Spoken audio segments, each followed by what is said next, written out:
Hello, hello, hello, everybody. I hope you are having a wonderful day.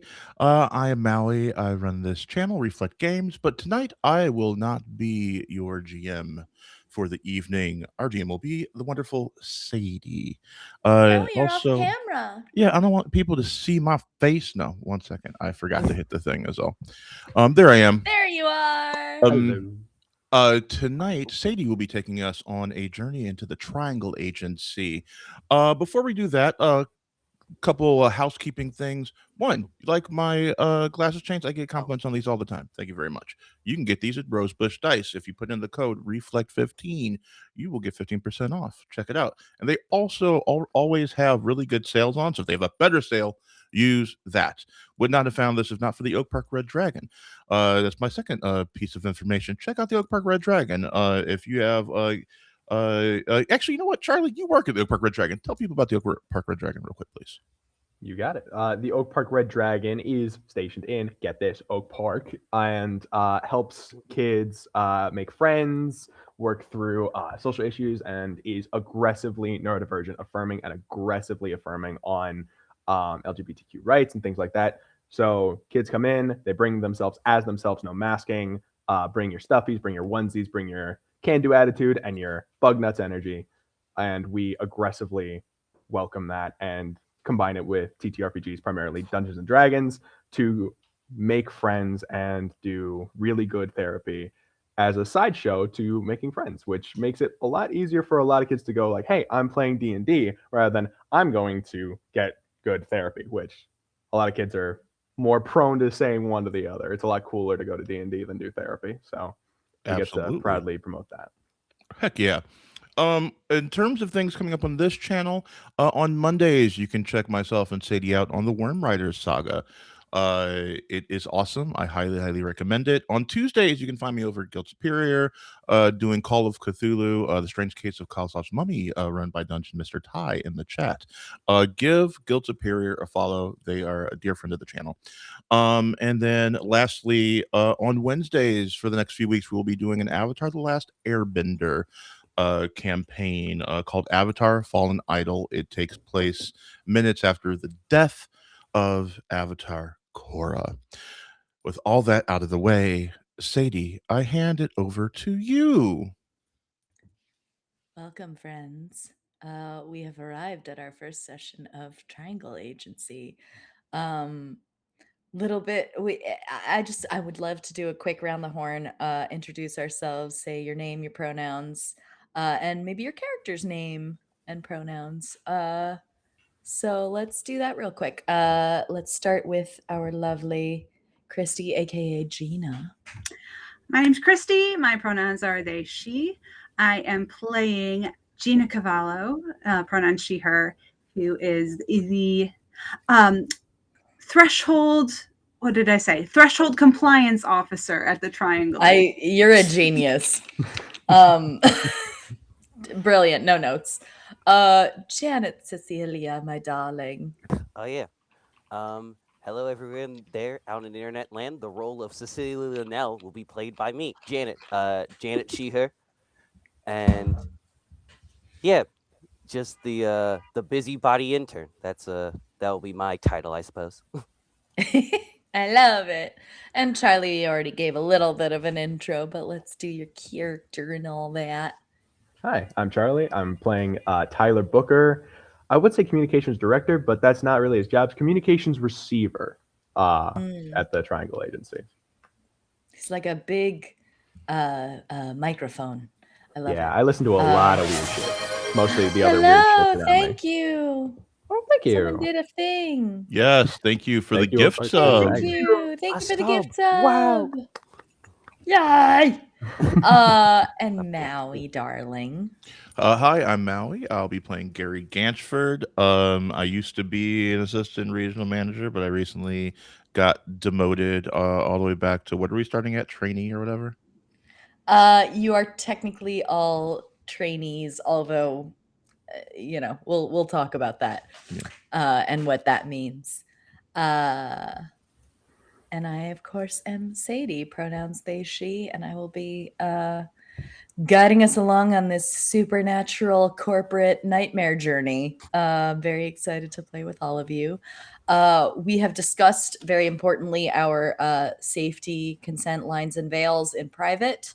So those have all been covered. Please, please, please keep your tables safe at home. A safe table is a happy table, and we love a happy table. Let's dive on in. Do let's. 1 second. Mount Hilson, Iowa. A town like many others in Middle America, ironically named given its almost shocking lack of topography.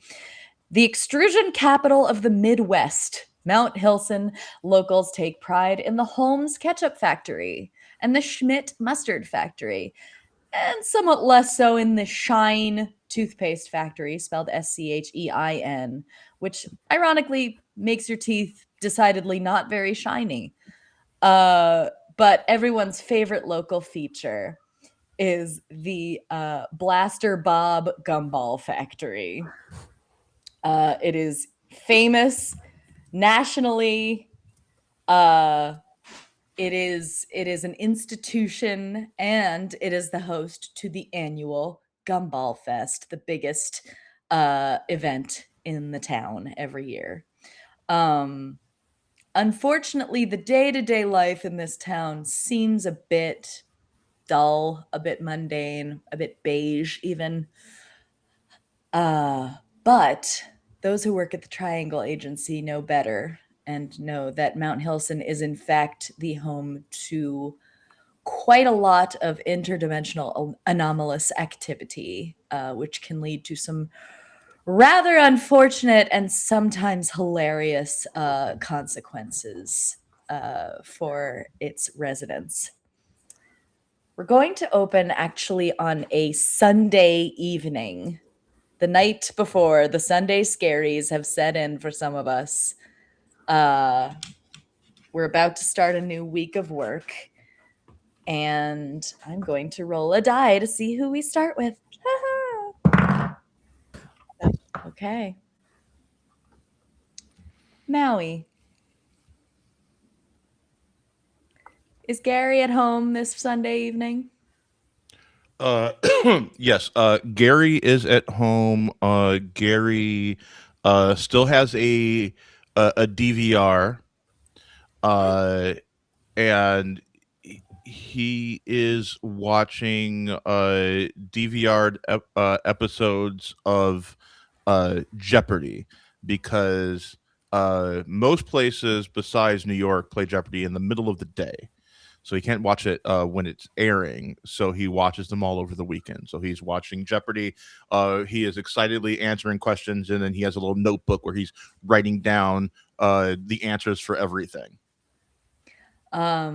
Yes, this evening is actually a tournament of champions. It's nearing the end of the season of Jeopardy. It's very exciting. It's like, come on, Jamie Ding, come on. Come on, Jamie Ding. Jamie Ding was our most recent super champion in real life. He was awesome.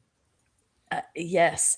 And Ken Jennings is given that sort of, bless him, slightly plastered on smile. We love the guy, but let's be honest. And you are enjoying the heck out of your show. It's a pretty quiet night, a little too quiet. Your nights have been a little too quiet for a while now.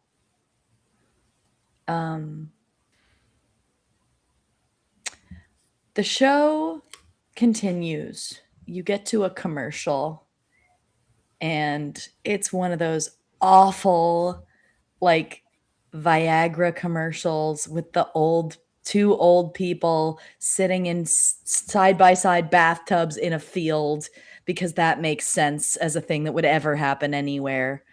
How does Gary feel seeing that ad?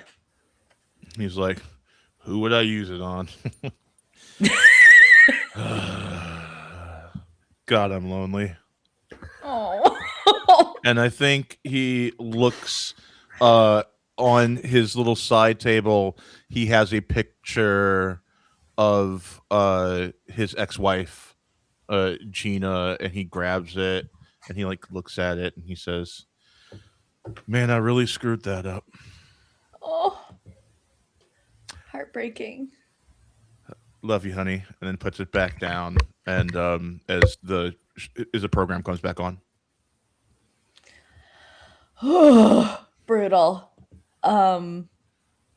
You continue watching your program. You are able to distract yourself a little bit from your personal life and the oncoming work week, which you know is probably going to be busy. It usually is this time of year. It's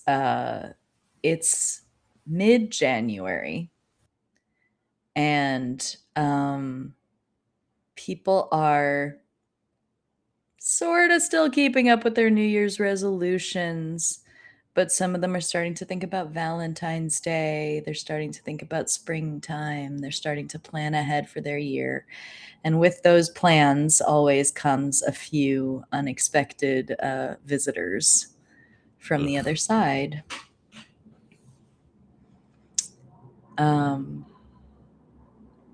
What time does Gary go to bed?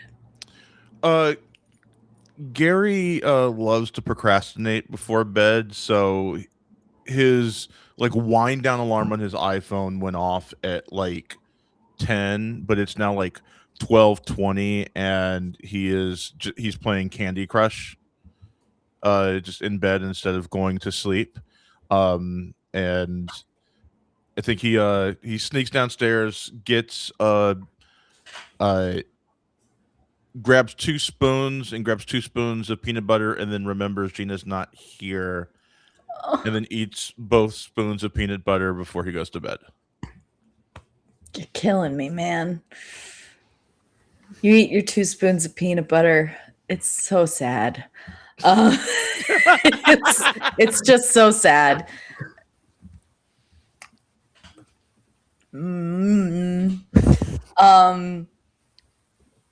You start to get ready for bed. You get into bed. As you start to drift off to sleep, you feel a little bit of a chill. You look over, the window's not open. Still feel that chill for a few minutes. What do you do? Huh. I go check the thermostat. Thermostat is normal. Set to 68. As I'm kind of looking around trying to think of what to do, I hear from my stomach, check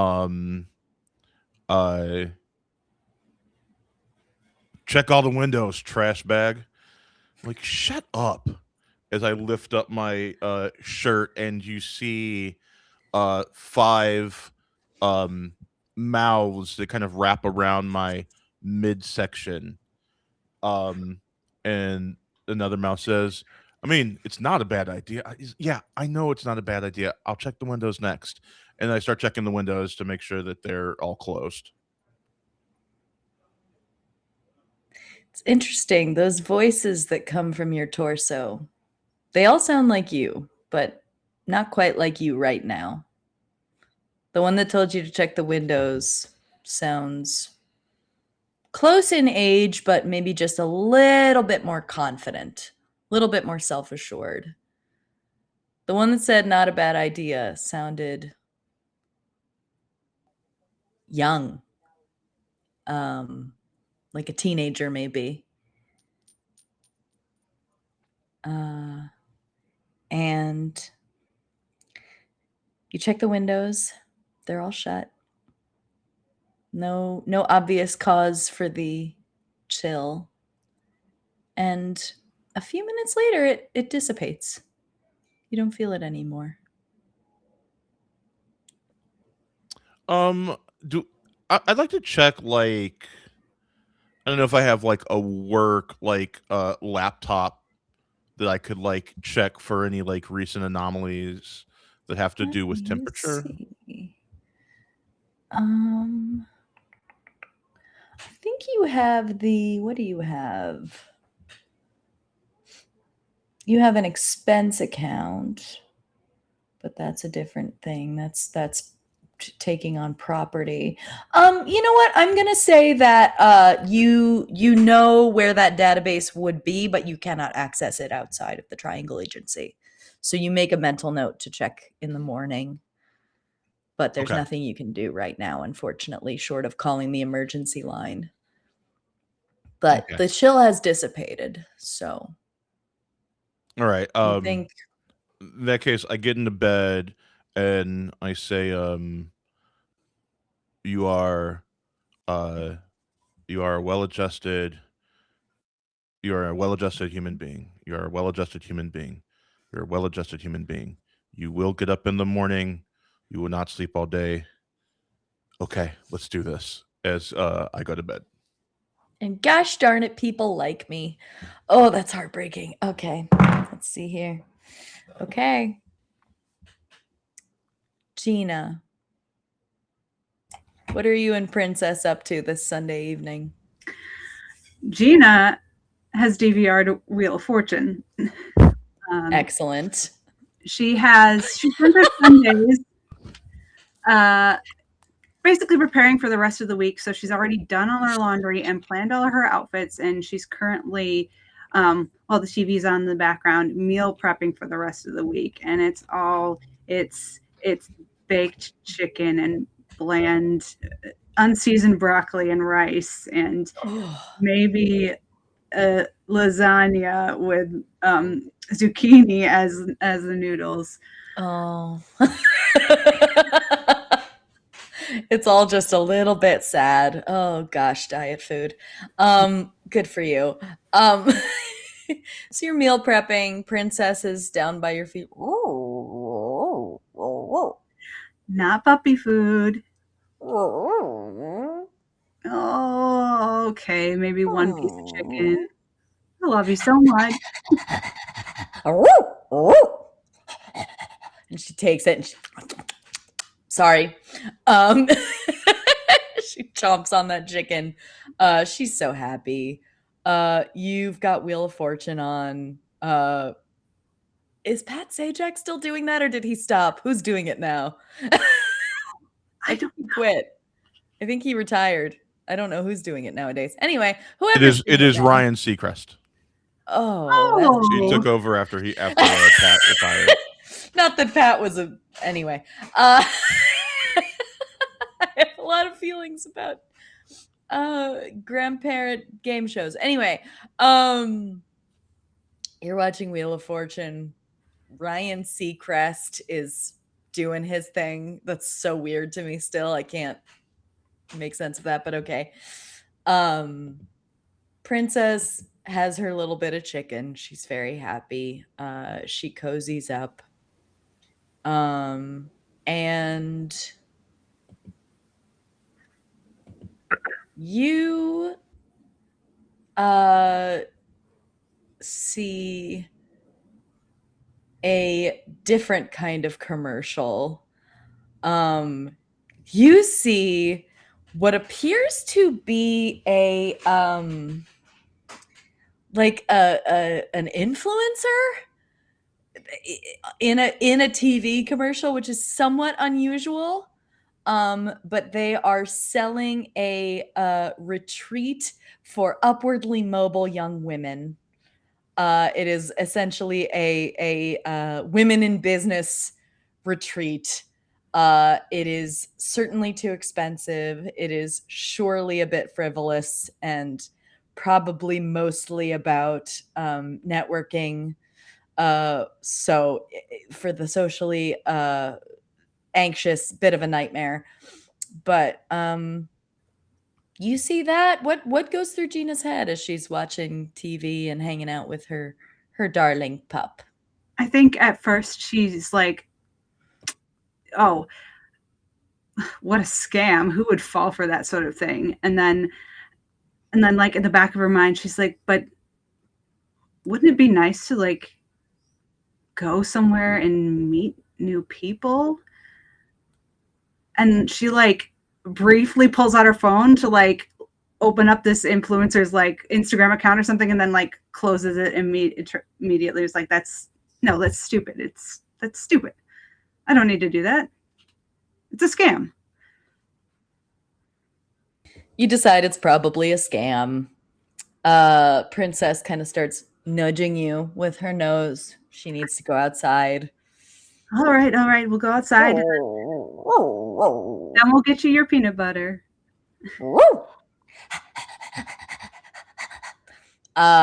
She is so excited. You harness her up and she does her little happy waddle out the door, wiggling her butt and trotting along your side. And as you walk along the block, like clockwork, there's Charlotte. She just happens to be taking out her trash at this weird late hour of the night. But she sees you passing by and goes, Gina, hi! And hello, princess. Hi. Hello, princess. Princess is backing away slowly. She hates this. She does not care for this at all. Hi, Gina. How you doing, sweetie? Sunday night, rise and grind. Sunday night, rise and grind. I know it. You're a hard worker. I know that about you. What you get up to this weekend? Anything fun? Out with the girls or a man? Oh, no. I went for a walk with Princess, of course. We went hiking. And I bet she loved that. oh, she does. She does love her. She loves you. She's not understanding that Princess hates this, so she just keeps going. Like, maybe it'll work this time.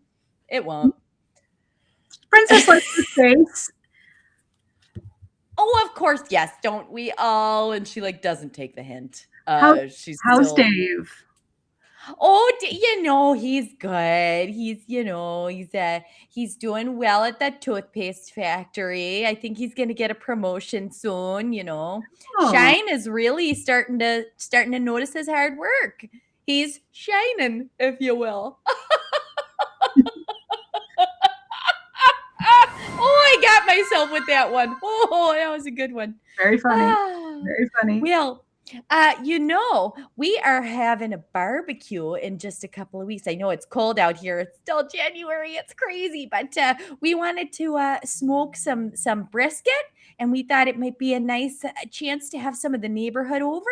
Do you think maybe you'd come by for a barbecue next weekend? Next weekend?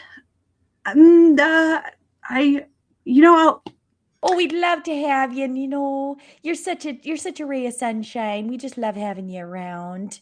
I'll check my calendar. How about that? Okay, all right, Gina. I understand. I know you're busy. All right, well, I'll let you walk, Princess. Princess, you're such a good girl. You're such a good girl. This is Princess. Let's go, Princess. And she kind of like she does a little hippity hop and breaks into a trot to get the hell away from this absolutely obnoxious woman. Tyler. Hello. It's Sunday night. Mm-hmm. Are you working the phone lines? I am, but at the same time, my New Year's resolution was to get back on runs. So I feel like I am working the phone line while I've just come back from a 3K, and okay. I'm gonna do laundry while waiting on the line. And question. Yeah. Do the people that work with you on the line, and for the viewers at home, Tyler runs a crisis line for people who need help. I think, what is it? Who is it specifically geared toward? You told me just a few hours ago, and now anyone can call, obviously, but it's geared towards teens in particular. Teens. Yes, so crisis line for teens. There are a few other people that work in this organization. Do you think that you all work out of your apartment, or do you think everybody works out of their own homes remotely? I think everyone works remotely. I don't have a lot of space in my apartment for a couple people to fit. Okay. I think you've been on a call for a little while, and it's starting to wrap up. This kid you're talking to sounds like they're getting a little bit of a better perspective on things, and they're settling down a bit more, and they're like, I really I'm really glad that this line exists. Yeah. I'm really glad I can work on it. And hey, for the record, you can call this line again. You'll get an operator, and if you ask for Tyler, it'll be me again, so that we'll know each other, and you'll have me again. I always pick up. Thank you, Tyler. I'm Star, by the way. Nice to meet you, Star. You sound lovely. Thank you. I'm gonna tell my friends about this because it's really important, and I think you're helping a lot of people. Yeah, that's the goal. Well, thank you very much, and I'll try and see if I can. I want to help someday. Yeah, I think that'd be good. You just gotta be in a good place for it, you know? So Oh yeah. don't put too much on yourself. I know I've already said that tonight, just I'll try. it's hard to do. Yeah, it is. Right. Thank you, Tyler. I appreciate it. I really do. And good luck. You too, Star. Have a good night. You too. And they hang up, and immediately you get a little ping, a little message on your computer from Abby. Are you still working? I'm gonna like check on the clothes, see that they're nowhere near dry yet. I'm gonna put them back in the dryer, and I'm gonna walk over to the computer, type out. Yeah, but I have a moment. What's up? No. You said you were gonna run tonight. You're supposed to let me run things. You gotta get off the phones, man. You're doing too much. I'm telling you. I have got time. this. I have time. I don't know what you're on Do about. Because I feel like every time I talk to you, you're either working or you're on the phone lines or you're working. I don't think. Do you do other? Do you have, like, speaking as someone who cares about you? Do you like socialize? Do you do things for yourself? I run. There are people in my work who I talk to. Can I ask why? I just worry, man. You know, you're always taking care of other people. I want to make sure that you're taking care of yourself. I don't need to take care of myself. I got you, idiot. Oh, you, comma, idiot. And he's gonna edit that back. She sends a little heart emoji and says, "Go for your run. I got the phone lines." Yeah, XP, and I'm gonna close the computer. Perfect. You go out on your run. This is the time when you feel the least pull from your anomaly. You feel like when you're alone and the wind is in your face and you're outside and you're just running, moving, feeling your muscles starting to burn a little bit. You feel a little bit of that burden release. You don't feel so pulled to destruct. Yeah. What does Tyler think about in these moments? Honestly, he does, and he's fully aware of this. He has phases of a run. At the start of the run, he's thinking about all the things he's done, making sure he's done them properly, thinking about how other people will react to the things that he's done. All right, and then once that's done, check what do we need to do? What are things going into the week we already know are coming? Are there people that are more likely to cause problems in that? Are there people who might need an extra hand? And then there's a bit of quiet where he's just not really thinking of much. And then at the end of it, he starts remembering things about earlier, about his teen years, and how he really wished things had played out differently. And then, round about the last half mile, those thoughts sort of fade to the wayside too. And he focuses on that last push and briefly reminisces about the record he set in high school, and then ends panting. Like, he's not in a star athlete shape or anything like that, but he's definitely in shape. So he ends the run panting and sweating despite the freezing January air, and the nice warm hot underneath his sweater is comforting. And he feels like he can actually get some sleep tonight. Yeah, you get some energy out, you get some endorphins. You get a little bit of a reprieve from your sort of constant burden. As you made your way about town, you started noticing little flyers going up. It's a little bit early in the year, but flyers going up for the Gumball Fest, which will be happening in early March. Surprising that the flyers are up this early, but it is the biggest event of the year. I mean, they got to advertise it at some point, right? Absolutely. And you see the little image of Blaster Bob up in the corner. The what's the word? Mascot for Blaster Bob's Gumballs, and he's just up in the corner like double finger guns, sunglasses. Tyler remains just as unimpressed as when he first saw it. Yeah, he used to look like a kind of like the little blonde dude from Fallout. He used to look very kind of generican. And then in the 90s and early 2000s, they decided that wasn't cool enough, and they gave him sunglasses and kind of more of a pompadour hairdo, and made him a little more because they thought that was what the kids would like. Truthfully, it doesn't matter. There's the Gumball Factory is the only interesting thing in this town to children.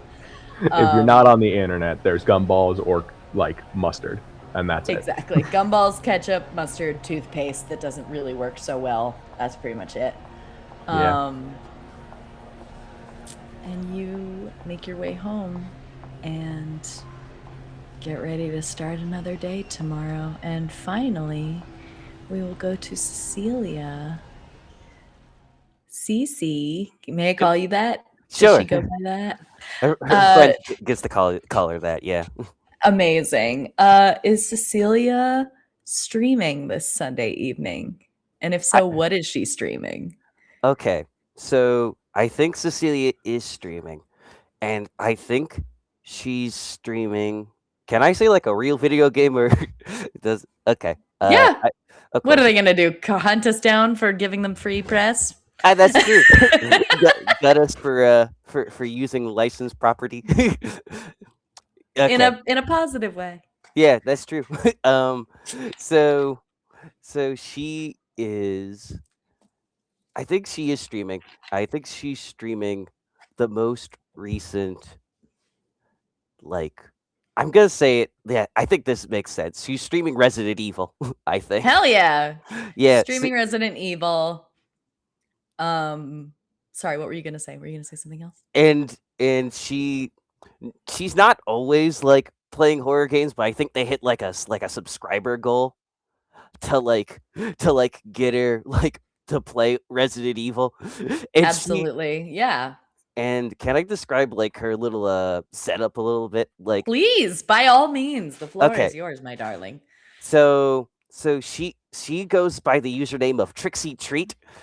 It's like this sort of avatar of hers is like this sort of pink, like ghostly, like alt girl, and it has like basically like if you took like a Sanrio and like Halloween and you sort of just smashed them together, that's like her aesthetic. Like her border has like a Frankenstein and like a vampire sort of hugging the edges, and like all of her emotes are like little like candies and bats and yes, like, but it's very like spooky kawaii kind of vibes. Exactly. I totally understand. I absolutely get it. Yes. It's beautiful, like cute little ghosties, cute little pumpkins, cute little witch hats, cute spooky. Yeah, Spooky cute, spooky. cutes. And I love it. yeah, so Trixie, she like, or to as we know her, Cecilia, is like, I think she's like wrapping up the stream. She's like, all right, guys, so I got the ink ribbon, and like I should be able to save. God, that giant spider was like, why do you guys make me play this game again? Like, God, the things I Because do we for love it. The people in the chat are going ape shit. They're like, you got this, Trixie. You're killing it.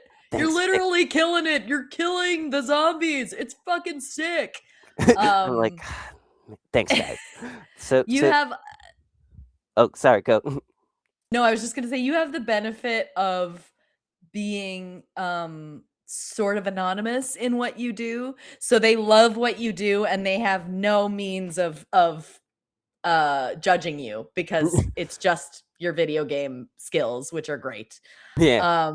And I think they convinced you to do this and you were willing to because you just reached let's say 20,000 Ooh, subscribers that's a lot. on your Twitch. So you're getting very popular.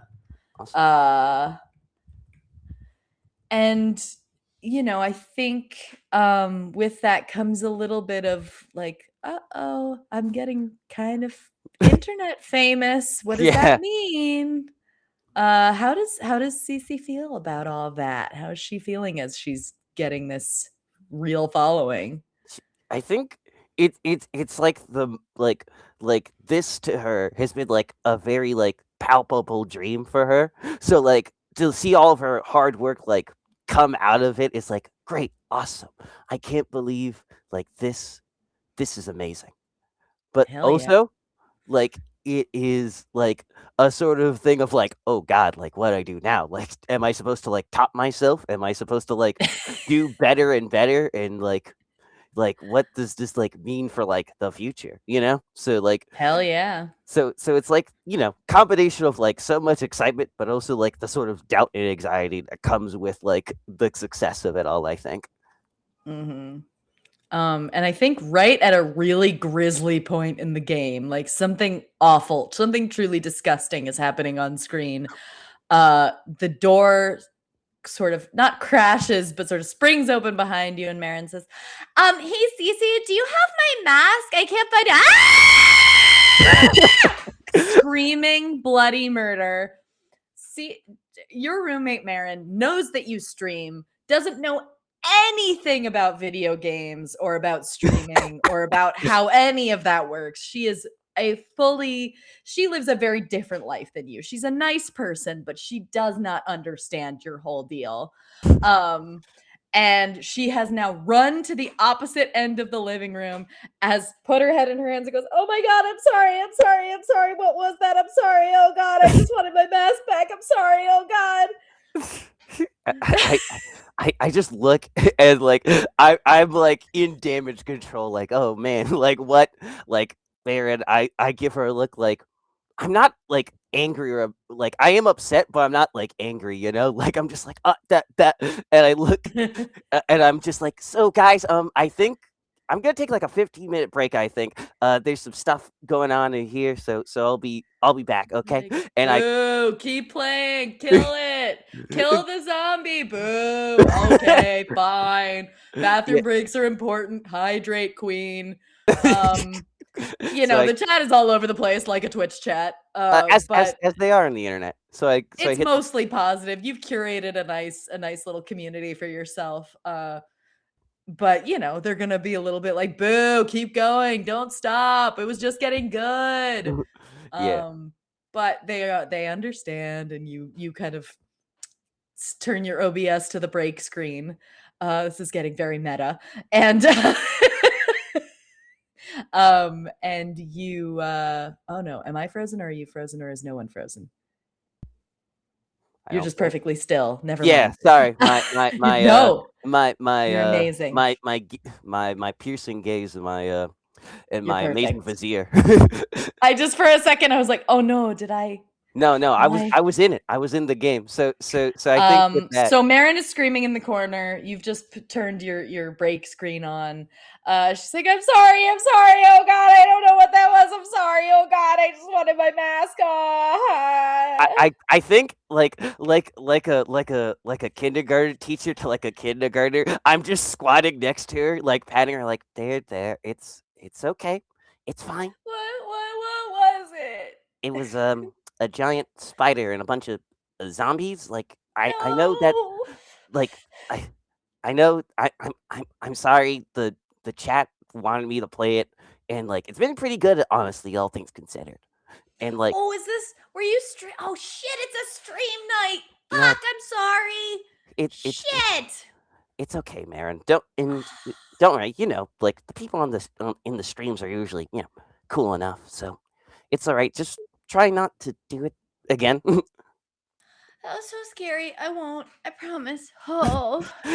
It's okay. I just kind of pat her on the shoulder. I'm like, say, how's about this? After I'm done streaming, I got like like another hour to go. How's about you and I watch some Game Changer, and we'll call it a night, huh?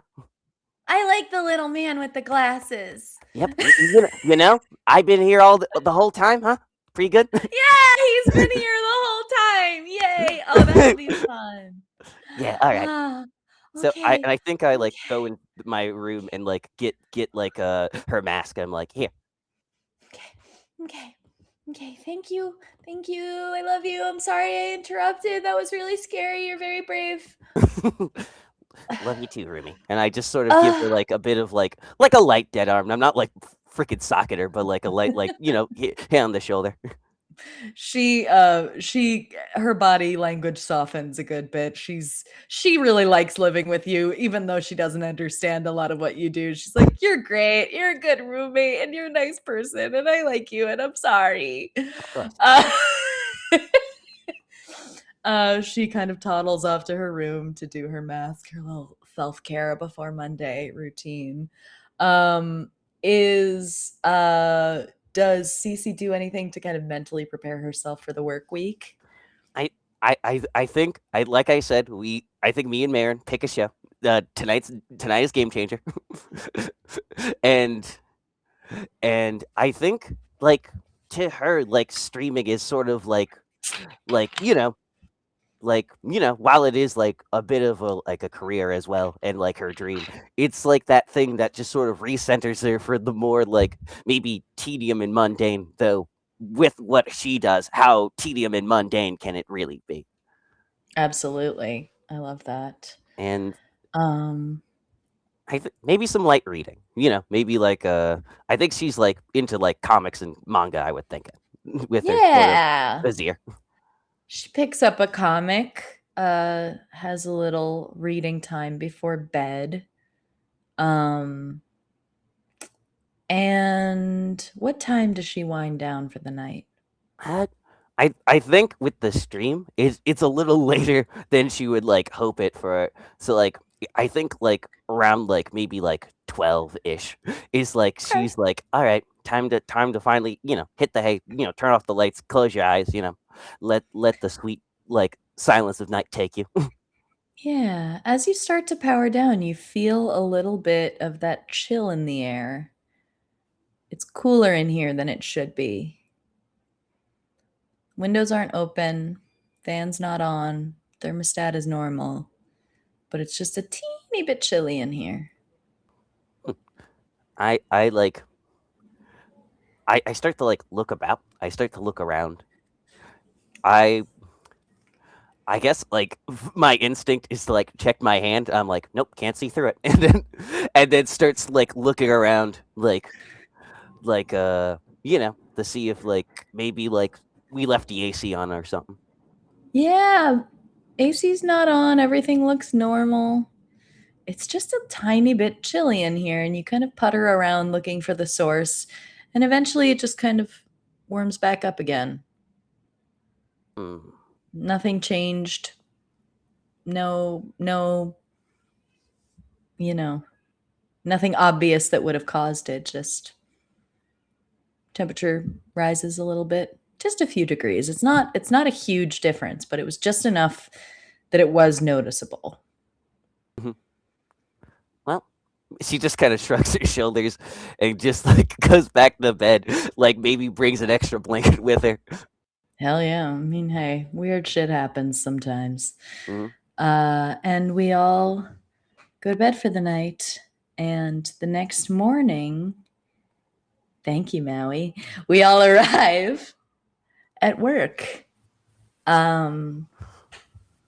It is a standard Monday morning here in Mount Hilson. It's sort of a little bit overcast. It's that sort of January gray that comes with the late winter when it's sort of that bitter end. It's not really snowing. It's not really raining. It's just sort of a little bit overcast. Arnar. Uh-oh. There we go. And you all arrive at the building, and it looks much like everything around it. Beige, boxy, kind of looks like it was probably built in the 70s office building. And on the inside, as you enter the building, there's very little lobby. It's essentially just a sort of pathway straight to an elevator.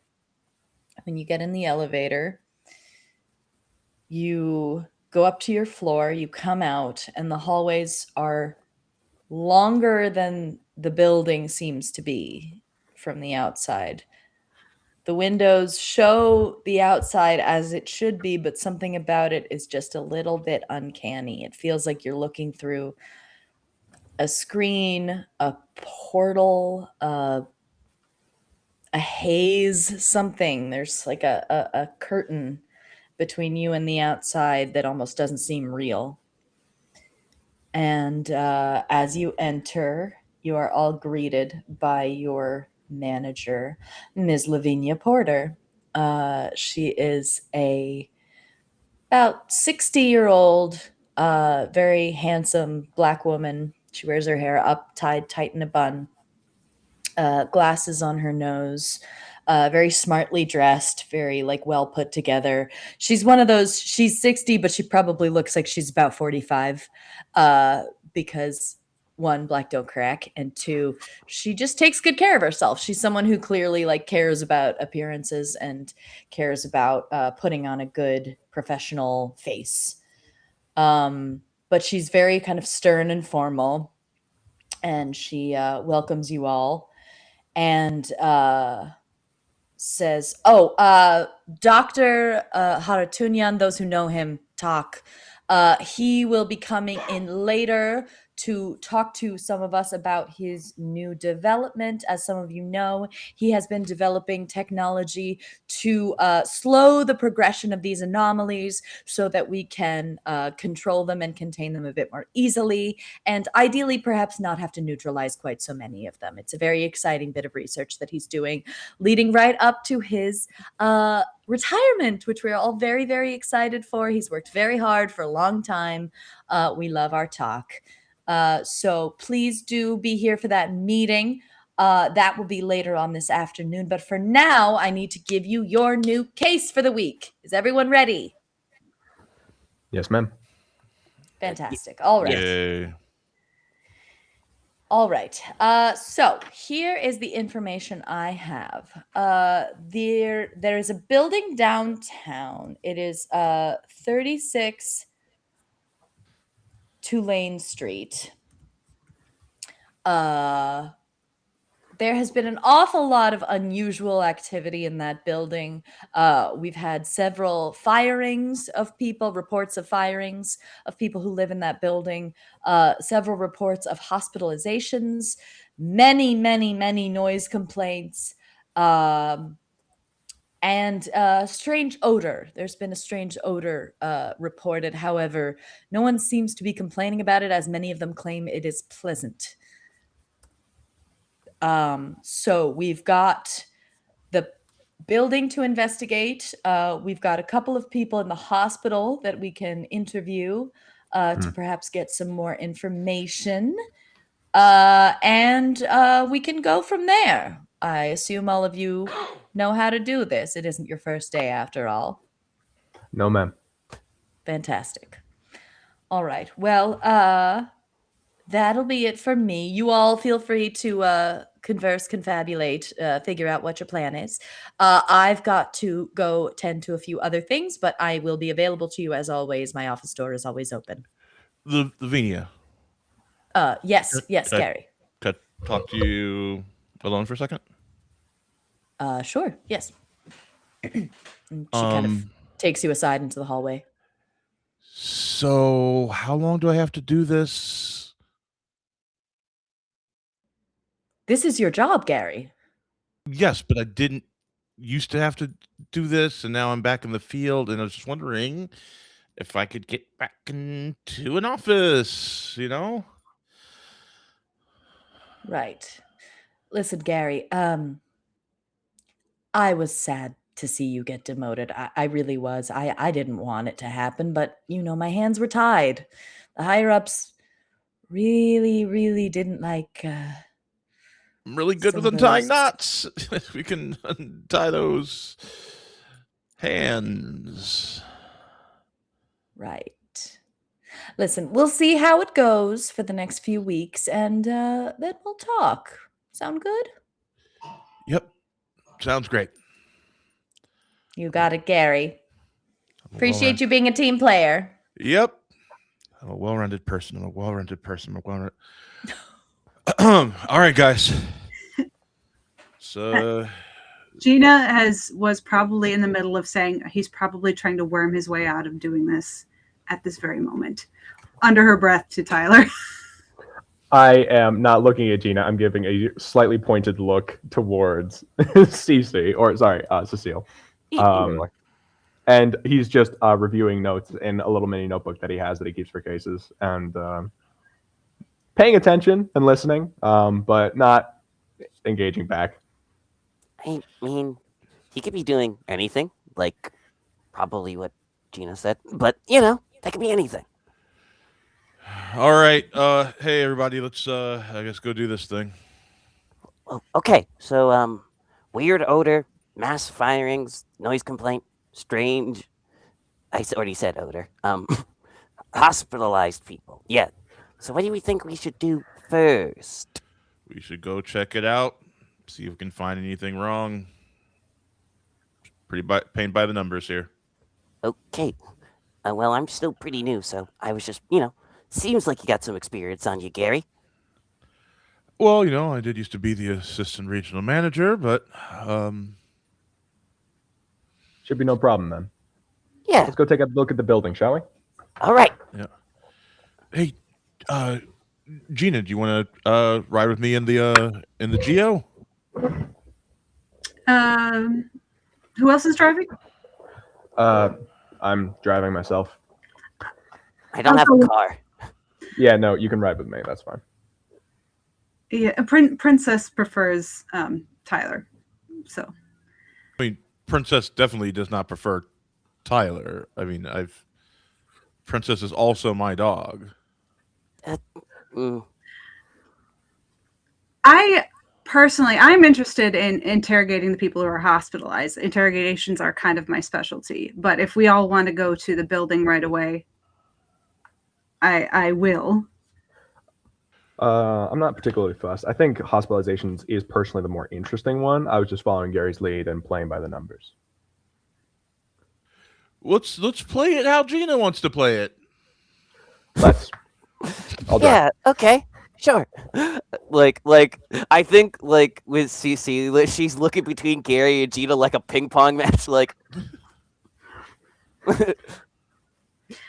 for the record, Charlie is a goober and can't keep his face straight for worth a damn. Tyler is much more composed than I am. I just want to point that out to anyone watching the visual.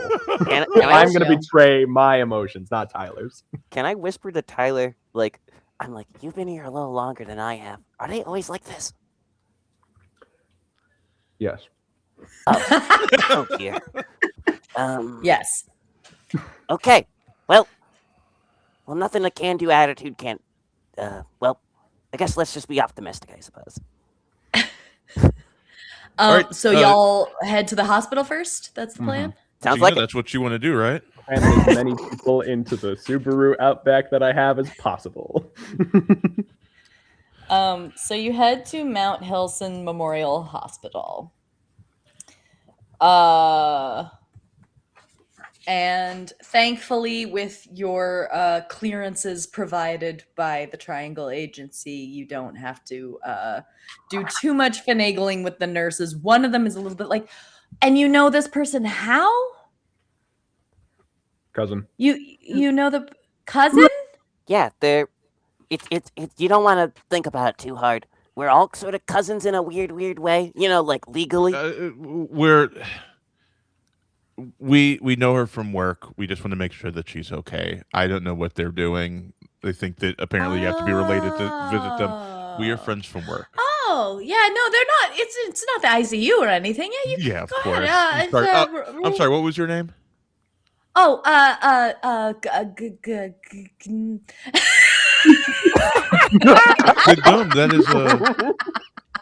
That is a beautiful name. Is that Ghanaian?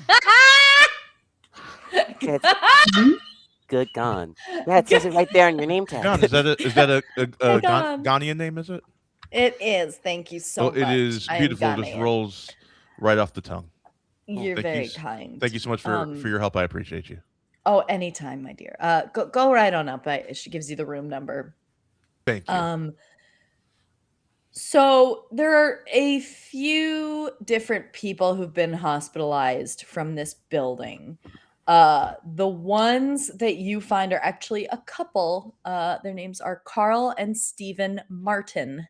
And according to their charts, they have been what? Steve Martin. Oh, I didn't even think of that. Oh my God, that's funny. I truly was just like generic names. Yeah. Carl and Stephen Martin, why not? Hey, there's probably more of them out there. And they are a lovely middle-aged couple. Their charts appear to indicate that they have been hospitalized for dehydration and exhaustion. Currently, they are in their room. They're both in their beds. They seem to be doing a little bit better. They've probably been here for a day or two. They've had some hydration put back in them. They've had some rest, and they're just sitting and talking. And they've got TV on in the background, and just being very perfectly civilized, perfectly normal. As we're heading toward the room, hey Gina, look, Stephen Martin. Two wild and crazy guys. Yeah.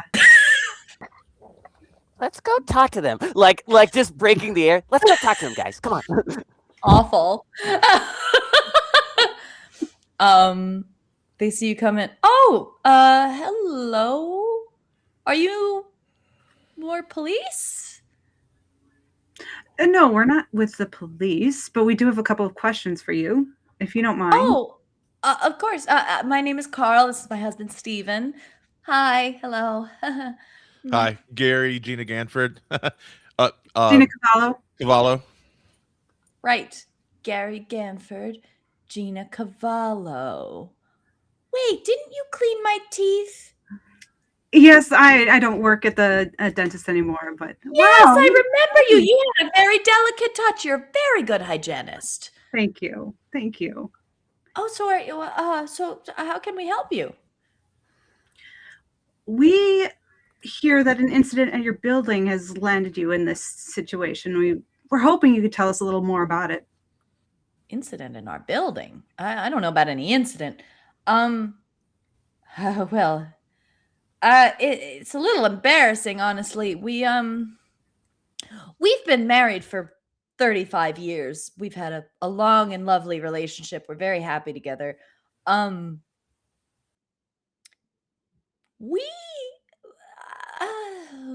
to put this delicately? And Stephen kind of pats his husband's hand and says, we were amorous in a way that we haven't been in a while. And I guess we relit the spark. because we just couldn't keep our hands off each other. It was intense, and one thing led to another, and now we're here. I No don't know. judgment. I'm just sorry that it ended up with you all in the hospital. I really hope that you can continue working through that and being good husbands together. You sound lovely. Oh, thank you. Oh, we're all right. You know, it's just a little dehydration. We're okay. We're healthy. We're in good shape. So it wasn't too terrible. Excellent But to it hear. was strange though. We've not been that way since we were. Gosh, I mean, and Carl goes, since we were 23. I would say when we first got together, we were that way with each other. But I mean, you know, not that we don't love each other, not that we don't have passion for one another, but you know, you got to live your life after a certain point, and it gets a little monotonous. So I'm not sure, but you know, it may have been he made me a really delicious dinner the other night, and his husband goes, "Stop! No! Carl made me the most delicious tarragon chicken. You wouldn't believe it. It was so creamy. It was incredible. And I guess it's some kind of aphrodisiac. I don't know." Okay. Please go ahead. I think like Cecilia's a little like maybe a little flustered from all that, but she just goes, "You sure there wasn't anything like weird about that night? You know, any sort of lights or like an odd sensation?" Well, despite the other odd sensations, as I look to the ground. Or a They pleasant, both kind of blush. or some sort of pleasant smell. You know, now that you mention it, I did notice the whole building seems to smell like roses. It's just roses everywhere. I don't know. I can't make heads or tails of it, but we noticed the smell of the roses. Oh, you know that sweet movie was on. What's it called? Philadelphia Story. You remember that one? Oh, Very love that lovely. movie. No. Lovely little romantic film. It's really quite lovely. We watched that and we had our chicken, and I don't know, one thing. Maybe it was the movie, maybe it was the chicken. I really couldn't say, but we're okay now. The rose think- smell was quite lovely, albeit confusing, because it did take up the whole building. We noticed it from outside the building. And which building was this, if you don't mind me asking? Oh, our home, 36 Tulane Street. By you. the way, who are you people? Reporters. Yeah. Oh, Just are gonna we show, like, going a to little be in the notebook. paper? Yes. Can I get your picture? Carl starts fixing I his pull hair. out my cell phone. Get my good side, and Steven's like, "Oh, honey, I don't think old you have a queen, bad calm side, my down." friend. Steven goes, "You old queen, calm down. It's fine." And they kind of pose All right. together 1, a 2, little 3. bit like prom Everything's style. coming up roses. Roses. Click. I did not take their picture. Of course you didn't. Say, well, it's been so nice to be interviewed by the journalists. This is so exciting. I can't wait to read about it. Yes. Do you all work for the Mount Hilson Muzzler? Oh Sorta no, funny they call it that. for the extruder. Mount Hilson extruder, of course. Yeah. You know. Yeah. And we'll be sure to We admit. do it personal with details that you paint. don't We want. do it with toothpaste. We do it with ketchup. We might as well do it with news. Extrude the news. That's our motto.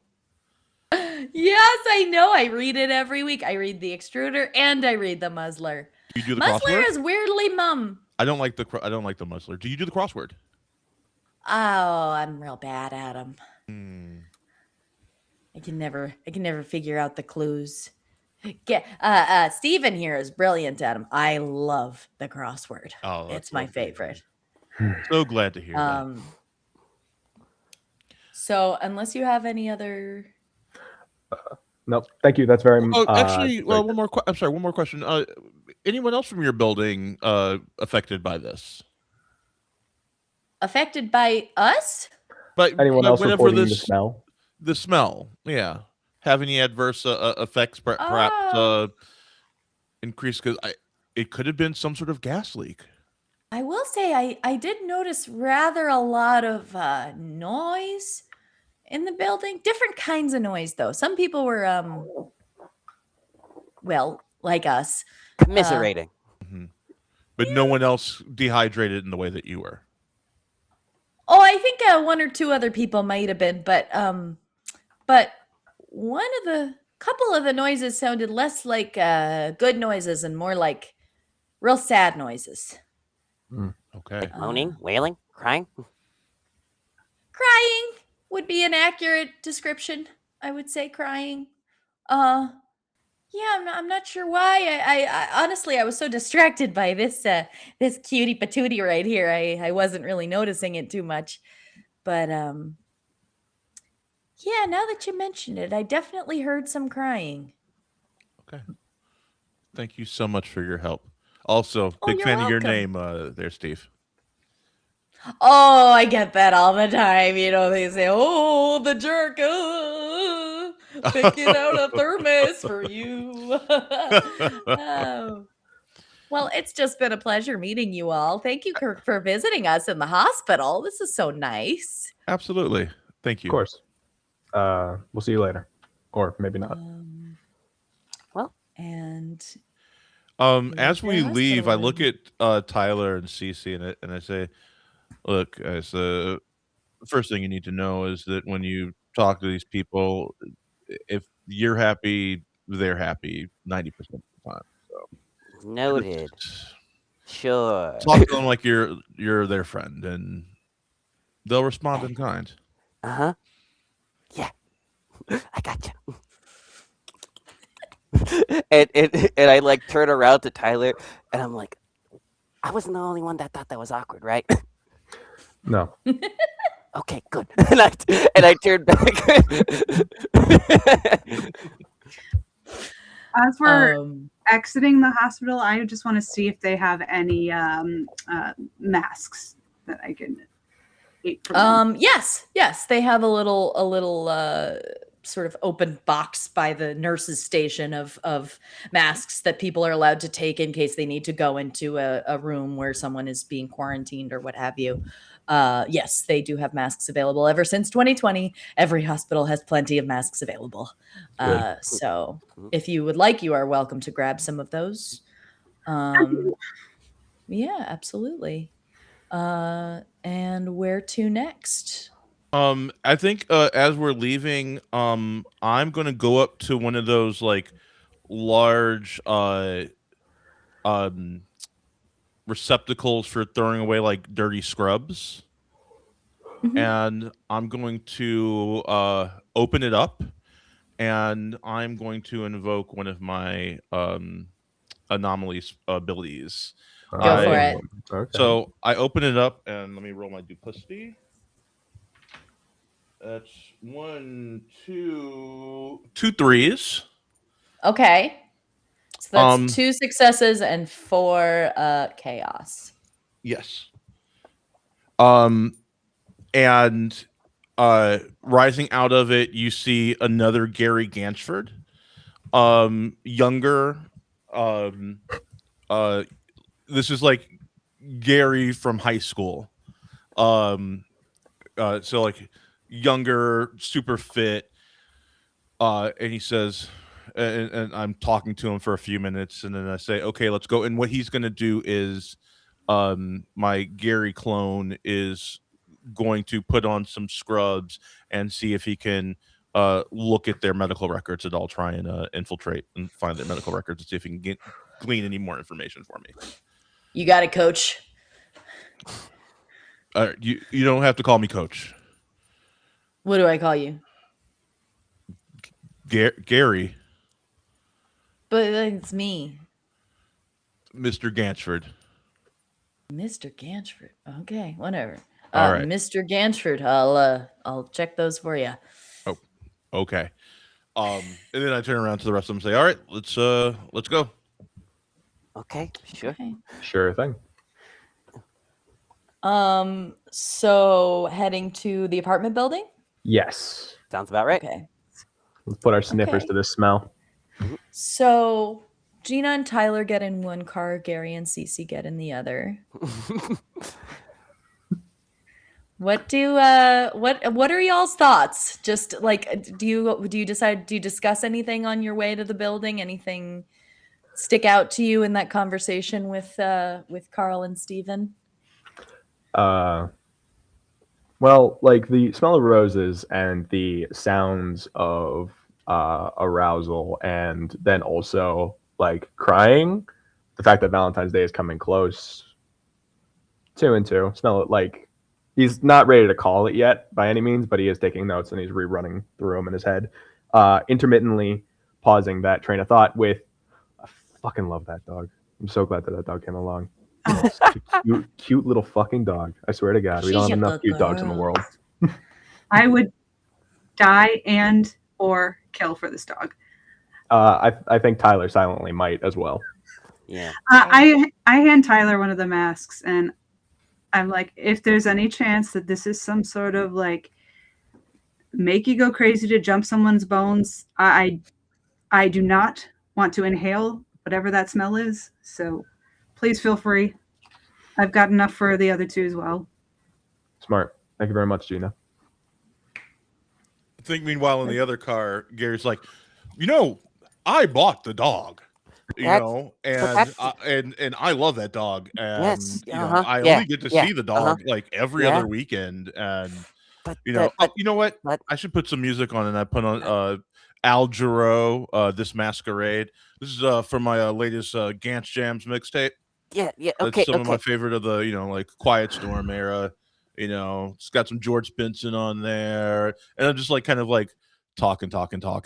Yeah, I think as I've ad libbed, Cecilia is having a hard time trying to get a word in edgewise, and she just is like, well, Gary, I think maybe a little bit. I don't want to like get into your life too much here, but No, it's okay. What do you got to say, kid? maybe just like you could. I know it. Never mind. I think whatever you're going through, you'll figure it out. I think. Gary stops the car and turns and looks at Cece and says, "What were you gonna say?" We drive past. I go, well, maybe just you could. Oh, I know. You like that? Your tie. You had a coffee stain. I'm thinking that maybe I have this like great brand of like Shout or whatever. Those laundry sticks. Like I got like a great thing that you could try. And I think blue is just your color. And I like flash my eyelashes at him, trying to get out of it. What are you doing with your eyes? Dust. Dust. And I start the car back up. Yeah. It's a little musty in here. I met Gina. She's do like dental hygiene, and I was a patient of hers, and doesn't she just have the best smile? Sure. Yeah. Okay, Gary. How's about? Oh, look. Hey, look. There's the building. Oh, sure enough. All right, here we are. Go. All right. So I just get out the car and I'm just like heaving, just like thank God I'm out of here.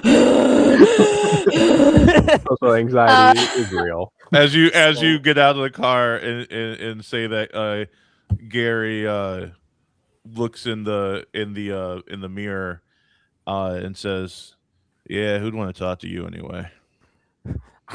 Puts his coat on and gets out too. I think Cecilia feels a little bad about that, but No, he also- didn't say that where you could hear it. He waited till you were gone okay. and like looked at himself. Oh, okay. Yeah. He wouldn't do that. He ain't trying to. He's not going for the sympathy thing. He's just like beating himself up, kind of thing. Okay. Oh, good. All right. So Poor buddy. Purely reductive. Don't worry. Gary has it a little rough. Gary's struggling. All right, y'all pull up to the building. From the outside, it looks like a pretty normal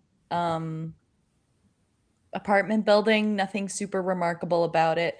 But as you approach, you do smell a strong smell of roses coming off of the building. Stronger than it doesn't make sense unless this building is emitting air freshener somehow. It's a very strong smell. It's a nice smell. It smells like real roses. It doesn't smell like an artificial or a perfumey smell. It smells like a garden, but just stronger than any apartment building ever should. Gonna put on my mask. So I hopefully hand- gifted by Gino. I hand Cecilia and Gary masks as well, and put one on for me, just in case. Of course. You don't need Also that. better with keeping identities a little bit down. We weren't exactly subtle in the hospital, and that may cause problems in the future. What are you talking about? You're kind of. We are apparently supposed to write an article in a well-known newspaper about these people, and they're gonna talk. Oh, They have your full name and Gino's. It's Not exactly subtle. Nobody cares. Nobody cares. I'm No gonna one write cares that in this down. godforsaken town. Again, just a ping pong match. Just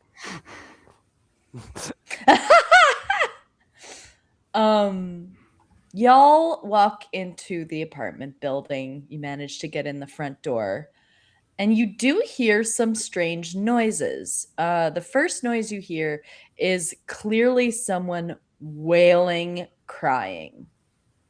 It sounds like it's coming from the second floor near the stairwell.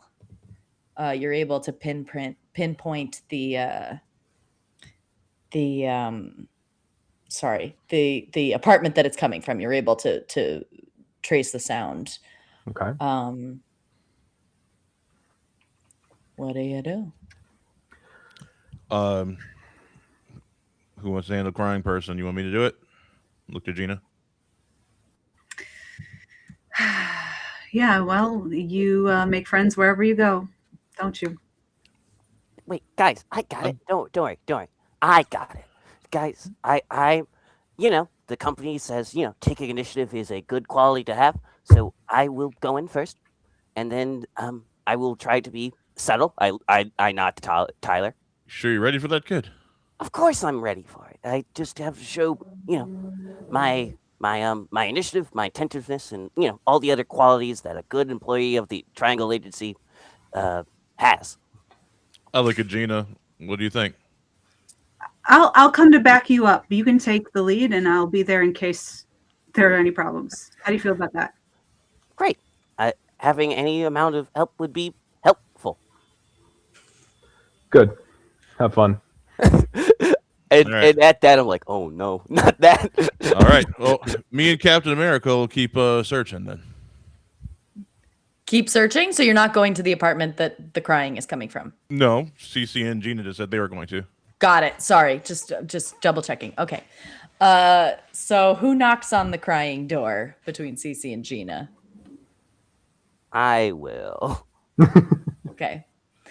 Cece, you knock on the door, and you hear what sounds like scoring, like from a movie from the maybe 40s, 50s, something early mid-century. And you're coming.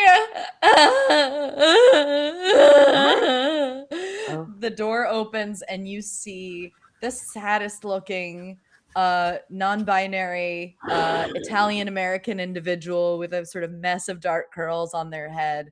Their face is a mess. This person has been crying for hours, if not days. They just love each other so much.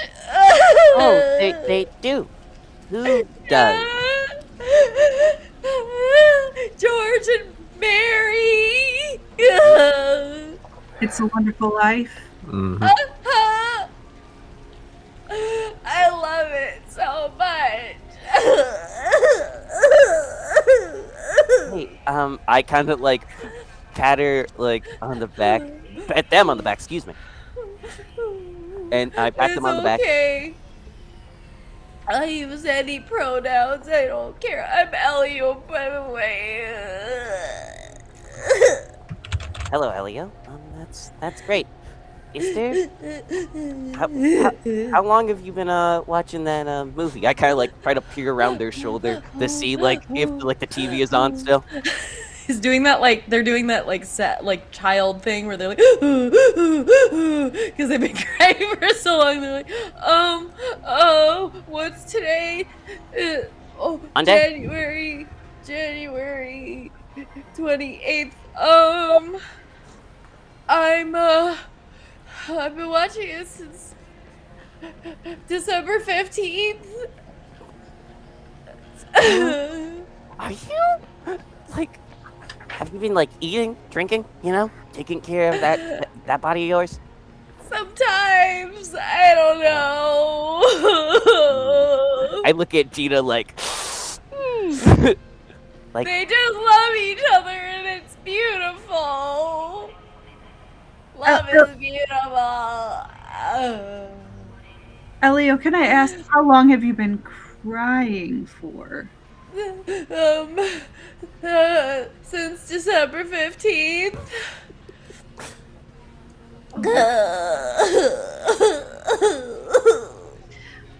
This might be a very personal question, and you don't have to answer if you don't want to. What? Are you seeing someone at the moment? No. I'm all alone in the world. I'm alone. could Nobody loves me. could I like roll empathy or something to try to console them? Absolutely. Okay. Please do. All right. So let me get these. Let's get these mini triangles rolling. The triangles. That's well. I got a 3, so that's a success. Okay. Okay. And so 5 chaos You're- for you. You're able to calm Elio down a little bit. They're still sniffling and kind of doing that like that like hiccuping Yeah. thing that you do after you've been crying too much, and they're like,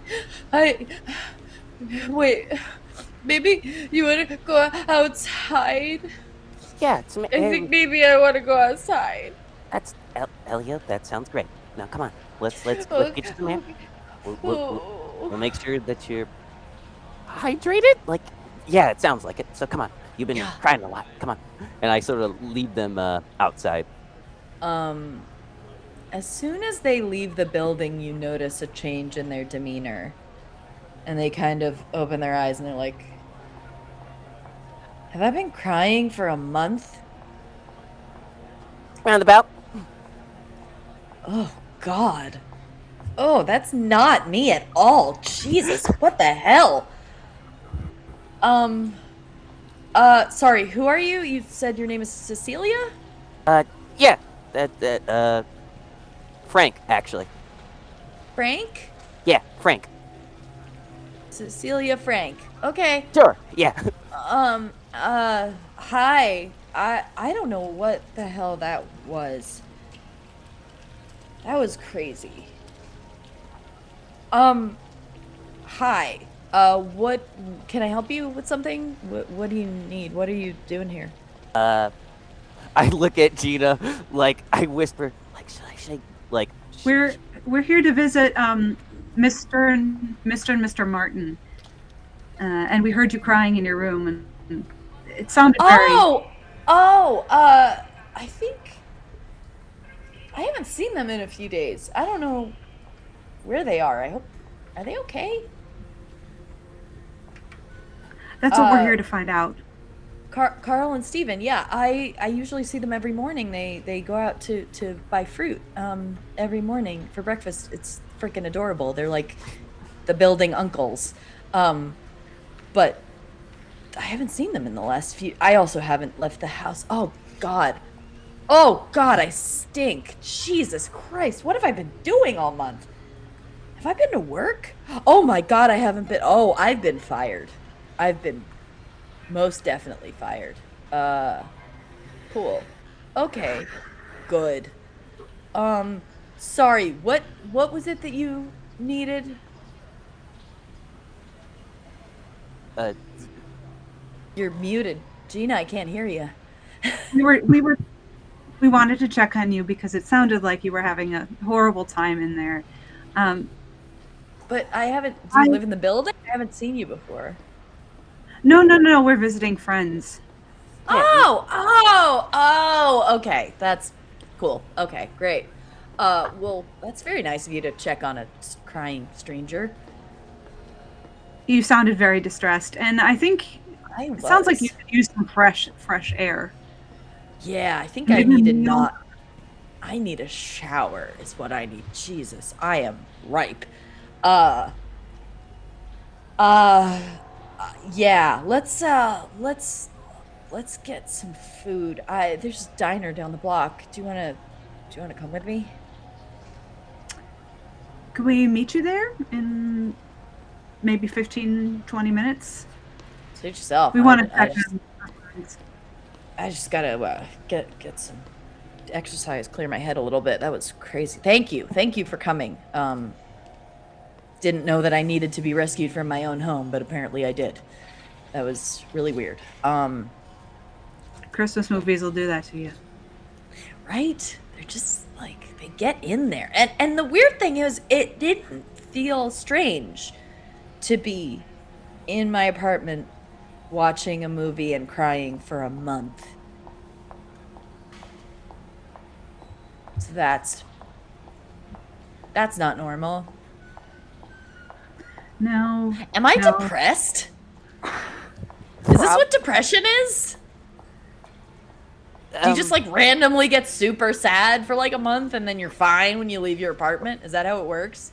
I'm no psychologist, but I feel like it's a little bit more nuanced than that. Yeah, I studied. Studied what? Sorry. I studied teeth, not mental health. Right, I don't have any answers there. Right. Okay. Yeah, I'm gonna figure out some food and try to get some deodorant or something. Jesus, I am. Wow. Thank you. Feel free to come meet me at the diner if you feel like it. I really do appreciate your help. I'd love to buy you a coffee or something at least. Yeah, we'll take you up on that. And what are Gary and Tyler up to? I think Gary looked at Tyler and said, so I think we should go in the direction of the smell, see where it intensifies. Maybe we can find the source. Yeah, I think that's a good place to start looking. You're a very serious person there, Tyler. This is a very serious job, Gashford. You're so tightly wound. I'm a little bit worried about you there. And you actually do see Tyler pause for a second and look to the side and is like, I'm worried about Cecilia a little bit. She's very new at this and she puts a lot on her shoulders. I'm not sure if it's good for her or not. Yeah. It is a shit job and it's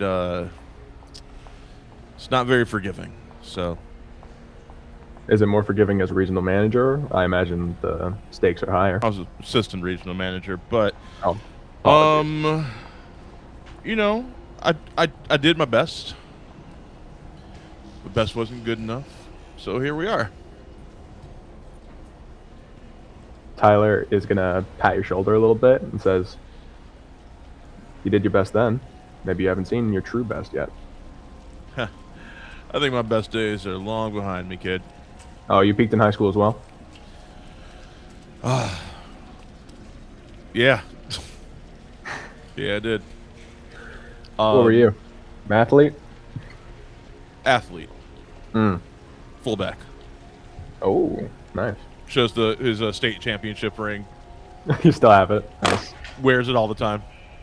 Yeah. And as they're talking, Gary is he's done this a million times. He's going through the motions, and and as he's talking, he is looking for any signs of anomalies, and I'm going to roll with attentiveness for that. Yeah, By could I all means. also try that? Please, by all means. Excellent. That is Burnout skill. So. 2 successes. So that is 4 chaos to you. This is a burnout for me, so that's 3 successes and 4 chaos. Okay. So, I got the try sentence. Sorry, no chaos. Oh yes, because you got the 3. You got the 3 got 3 successes. threes. Beautiful. No chaos for you. Beautiful. Was that exactly 3 threes or was it 4 threes? It was 3 threes, and it was a burnout skill, so I was. Oh, counting beautiful. for, Beautiful. chaos, That's but perfect. was- Easy. Okay. What's a burnout amazing. skill? Oh, Burnout if skill you is, don't have- or quality is a quality that you don't have any quality Oh, assurances in. right. My bad. So it means that one of your successes gets negated, and you automatically get 1 chaos unless you roll 3 successes, like Tyler just did. Woohoo! I'm doing that all wrong in my head. I'm still new to No, this. you're sorry. perfect. Yeah, We're all learning. It's a new and tricksy system. It is very different from a lot of other systems. So I'm also still learning, and there's I no like it though. no Pretty cool. stress. It's good. I like it. You notice as you follow the smell, you start to kind of go to where it is the strongest, and you notice that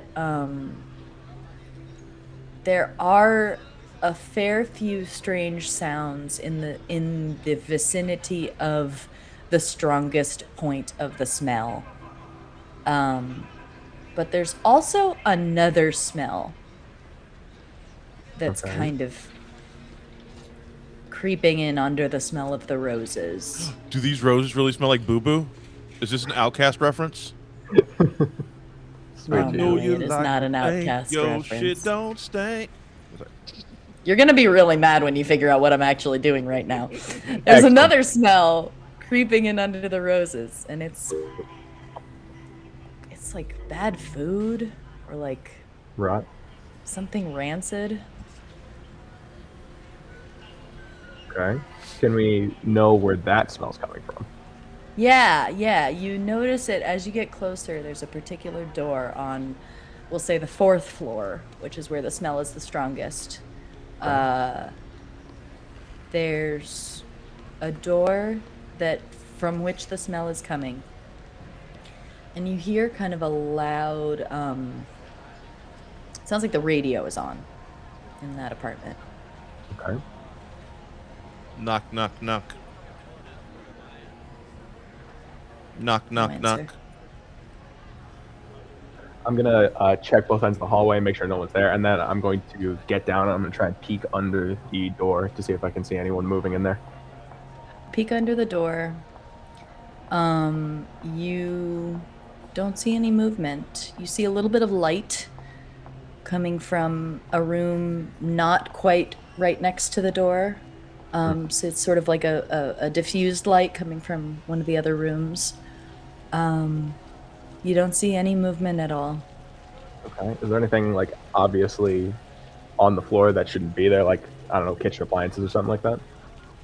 No, looks normal. Okay. And I'm gonna get up and shake my head to Gary. Okay.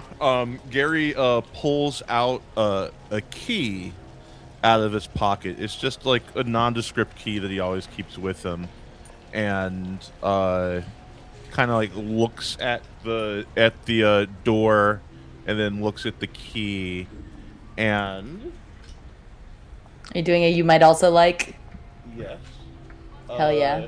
That's 3 successes. Hell yeah, no chaos for you this time. Okay. Going And well. the key begins to like the teeth of the key begin to move and change shape, and then I The put key the transfigures and I- into the key that you need.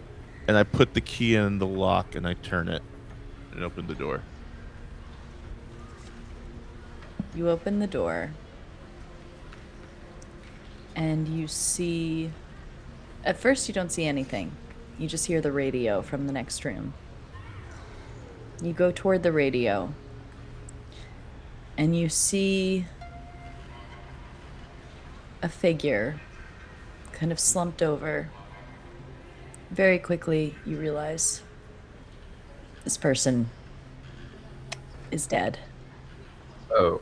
I look at Tyler and say, "This dude dead." I was gonna nod and go around the front to see if there's an obvious wound or anything like that, or what position they're really in, and like just try and examine it. You notice a couple of things. This person, there's no sign of a struggle, no sign of trauma. You notice a couple of tissue boxes, empty. And as you get closer, you hear the radio and you notice that it's playing like the oldies, like light station, like all the old love songs. Mm-hmm. That tracks. I love this song. And this person looks, their skin is kind of sallow, it's pale, it's almost gray. It's sort of, their bones are protruding in a way that's bizarre and not right. They're clearly dehydrated. It looks like this person cried themselves to death. And with that, we will take our break. Okay. Okay, thank you so much, Sadie. The mystery deepens. We'll be back in about 15 minutes, everybody. This is awesome. Thank you so much. We're going to go get us some water. We're going to hydrate so that we don't die of dehydration. No dying. You should too, especially if you're watching It's a Wonderful Life, which would be weird this time of day. This time It's weird in January, too. Yeah. They All just right. kept watching it for a month. All right. Mwah!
Welcome back.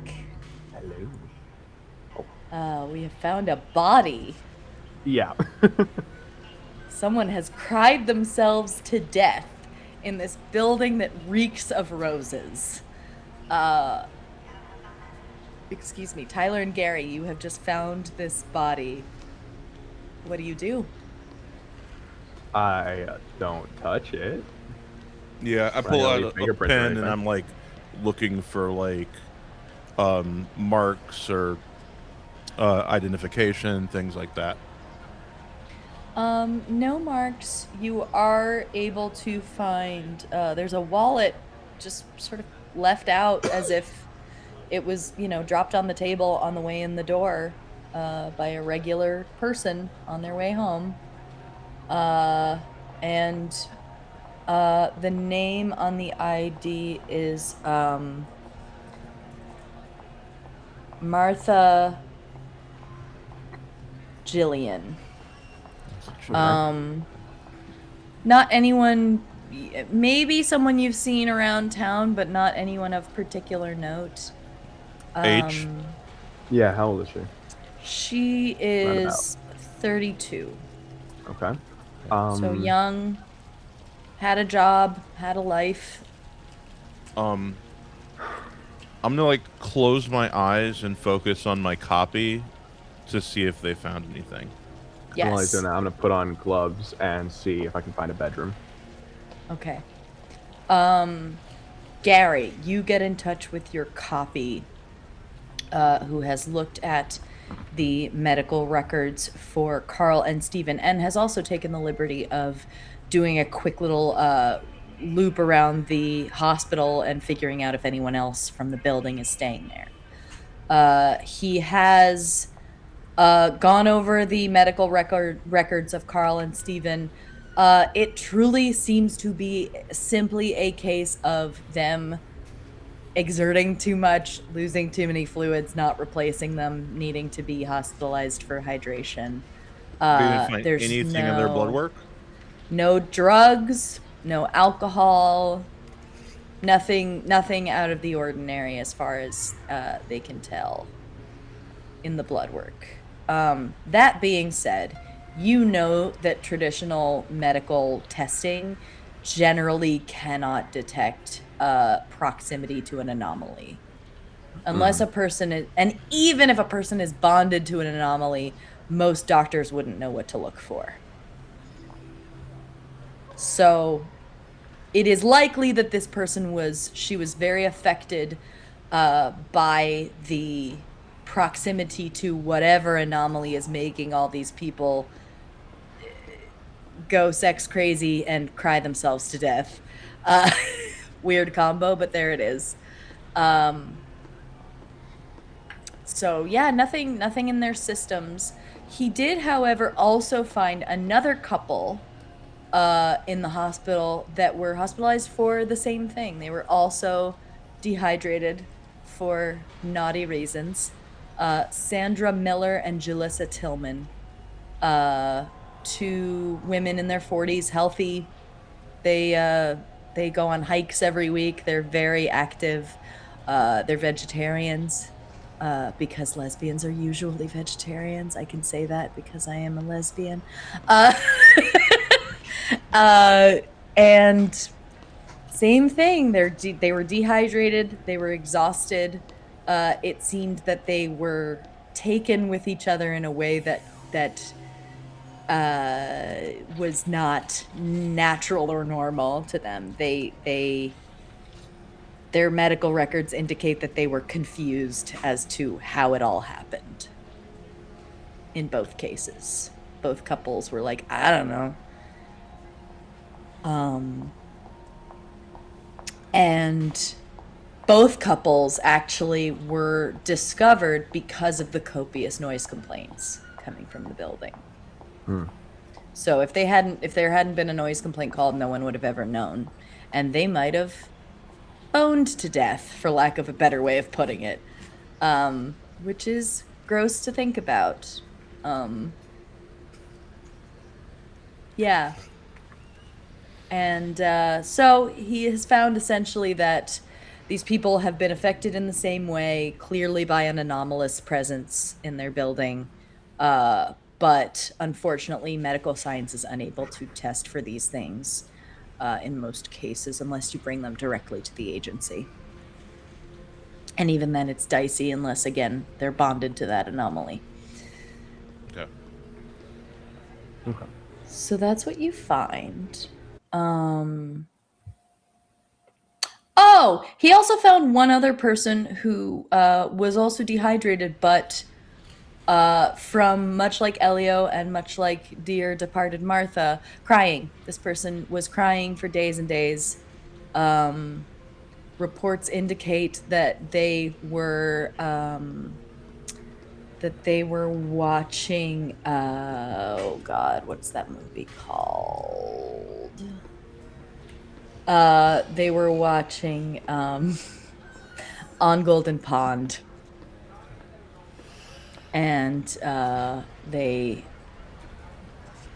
essentially someone dragged them out of their apartment, is what it sounds like. Their friend came over, was worried about them, dragged them out of their apartment, and they kind of snapped out of it. And they said, "I need to go to the hospital. I don't feel good."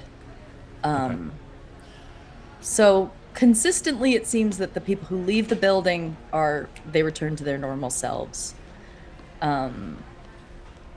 The symptoms seem to be either uncontrolled amorousness or uncontrolled weeping that they cannot break focus from without assistance. Call out to Tyler. Find anything out of the ordinary? Still looking. How's it going on your end? Well, didn't get much else besides what we already knew from the hospital. It's been about an hour, I think, so my copy begins to dissipate and its consciousness reconnects with me. So I relay everything that he found. I'm looking over the body. I don't see anything out of the ordinary there. But the smell is really strong here, so something has to be in here. That's why I'm looking. Yeah.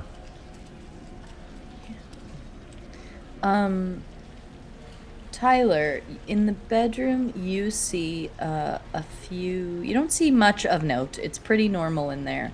What you do see are a few photos of Martha and someone else. Looks like maybe a partner. Okay. All of the photos of Martha with this partner look to be at least a few years old. None of them look recent. Okay. And I don't expect to find extra silverware or anything like that that would indicate that. All right. Extra silverware? Oh, you mean for Like another partners person and living things like here? Yeah. Yeah, no one else seems to live here. It seems to be a single occupant. All right. I relay that to residence. Gary. And aside from the smell being very much concentrated in this room, is it Oh, sorry, not in this room. In this apartment, is there a specific room that it seems more concentrated in, or is that harder to tell? I don't know if I would roll for that or anything like that. No need for a roll. So it's very concentrated on this floor. This apartment, it smells like roses in this whole apartment. It seems that the smell is stronger on one side of the apartment than on the other. Okay. I'm gonna say, Gary, Yeah. you might have the wrong room, and I'm gonna gesture. Smells coming from that side, at least as far as I can say. You point in that I'd direction. say- The direction you're pointing in is actually the wall leading to the next apartment. Yeah. I kind of say, okay, why don't you go check it out? But I'm like thinking about something, and I have a theory. So I'm like, go check it out. And do you go check it out? You got it, boss man, and I'm gonna go check it out. As you do that, I think Gary reaches into his pocket, pulls out his wallet, and opens it, and looks at a picture of him and Gina together to see if he feels anything. Ooh. Okay.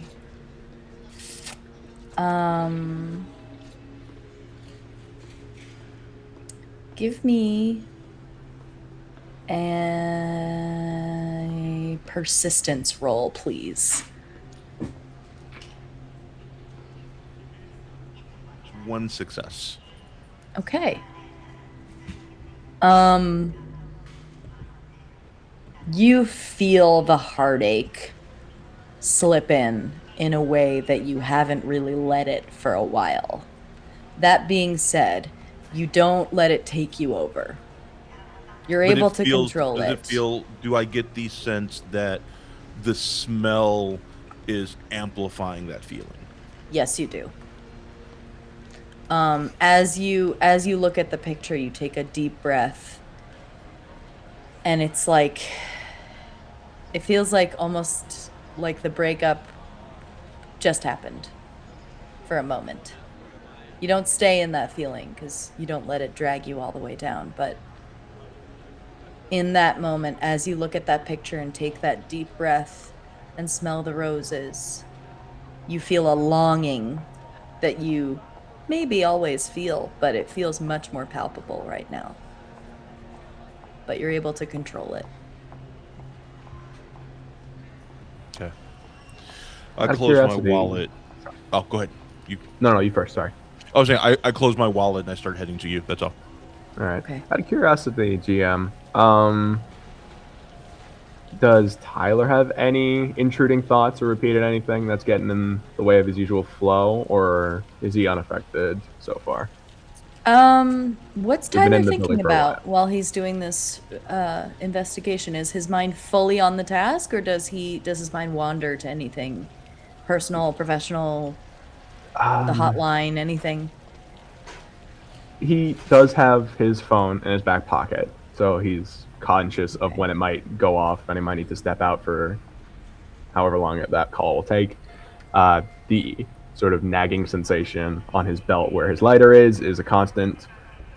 But he's also been thinking a lot about Cecile and how this is like, in many regards, her first big break. How it was just last week that she had to fight a toilet anomaly and that got to suck. And just sort of like that a little bit. Yeah. The guy definitely has undiagnosed ADHD. I think as you wander a bit, your mind sort of touches on some of the kids you've spoken to. It touches on Star, who was so inspired by you and now wants to help others when they're in a better headspace too. And just for a second, your mind rests on Abby, who, she's kind of your right hand in the crisis line. Mm-hmm.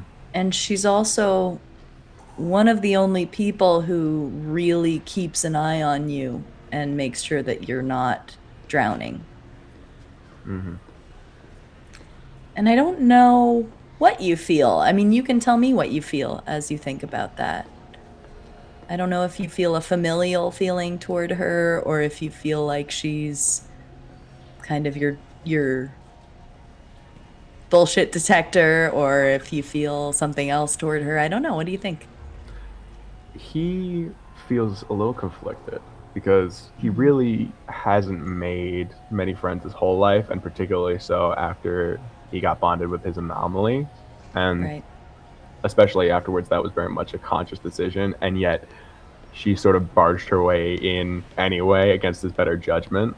But I say barged, but he does appreciate the fact that she almost always texts rather than calls, so that it doesn't hold the line, and because that's quieter and I can mute whenever I want and things like that. Like, it's very accommodating.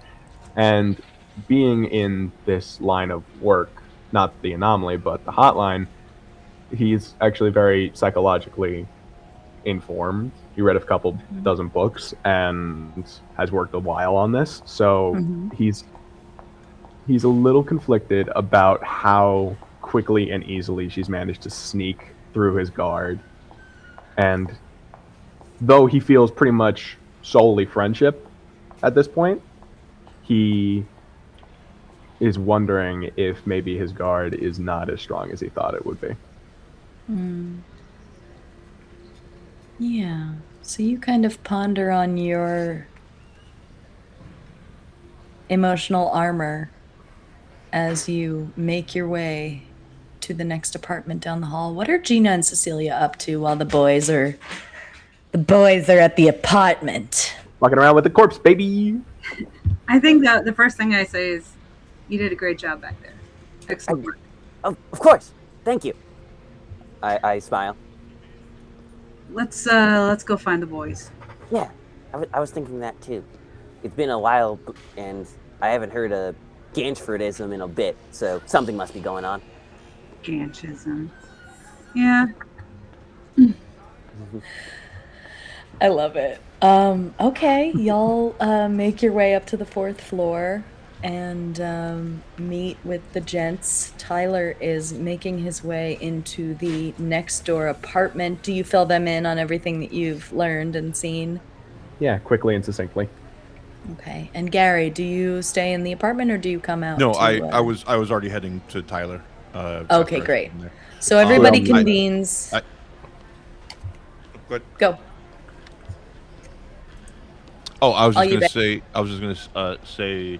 I think when Gary sees Gina come in, I think the first thing he would do, say, "Hey, are you okay?" Perfectly fine. Are you? Yeah, I just wanted to make sure you were okay. I'm always okay. Get your head in the game. Yeah, thank you. Lockpicking is so much harder than what they make it in the movies. Oh, sorry. And I pull out the key again. Thank Do you immediately go to pick the lock or do you try to knock on the door? on the Well, next- I feel like I would have knocked on the door first, but Yes. Okay. All So you knock on the door and you hear, "Coming." never mind.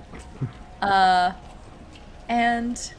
at the door stands a very sort of kind-looking woman who's maybe about 85 years old. She's got a walker.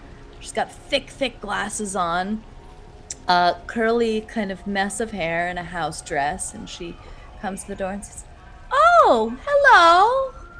Hello. We are here, and we heard a lot of crying and a lot of other sounds, and we were just doing door-to-door checks to see how everyone's doing and make sure everyone's okay. Oh dear, a lot of crying, you say? Mhm.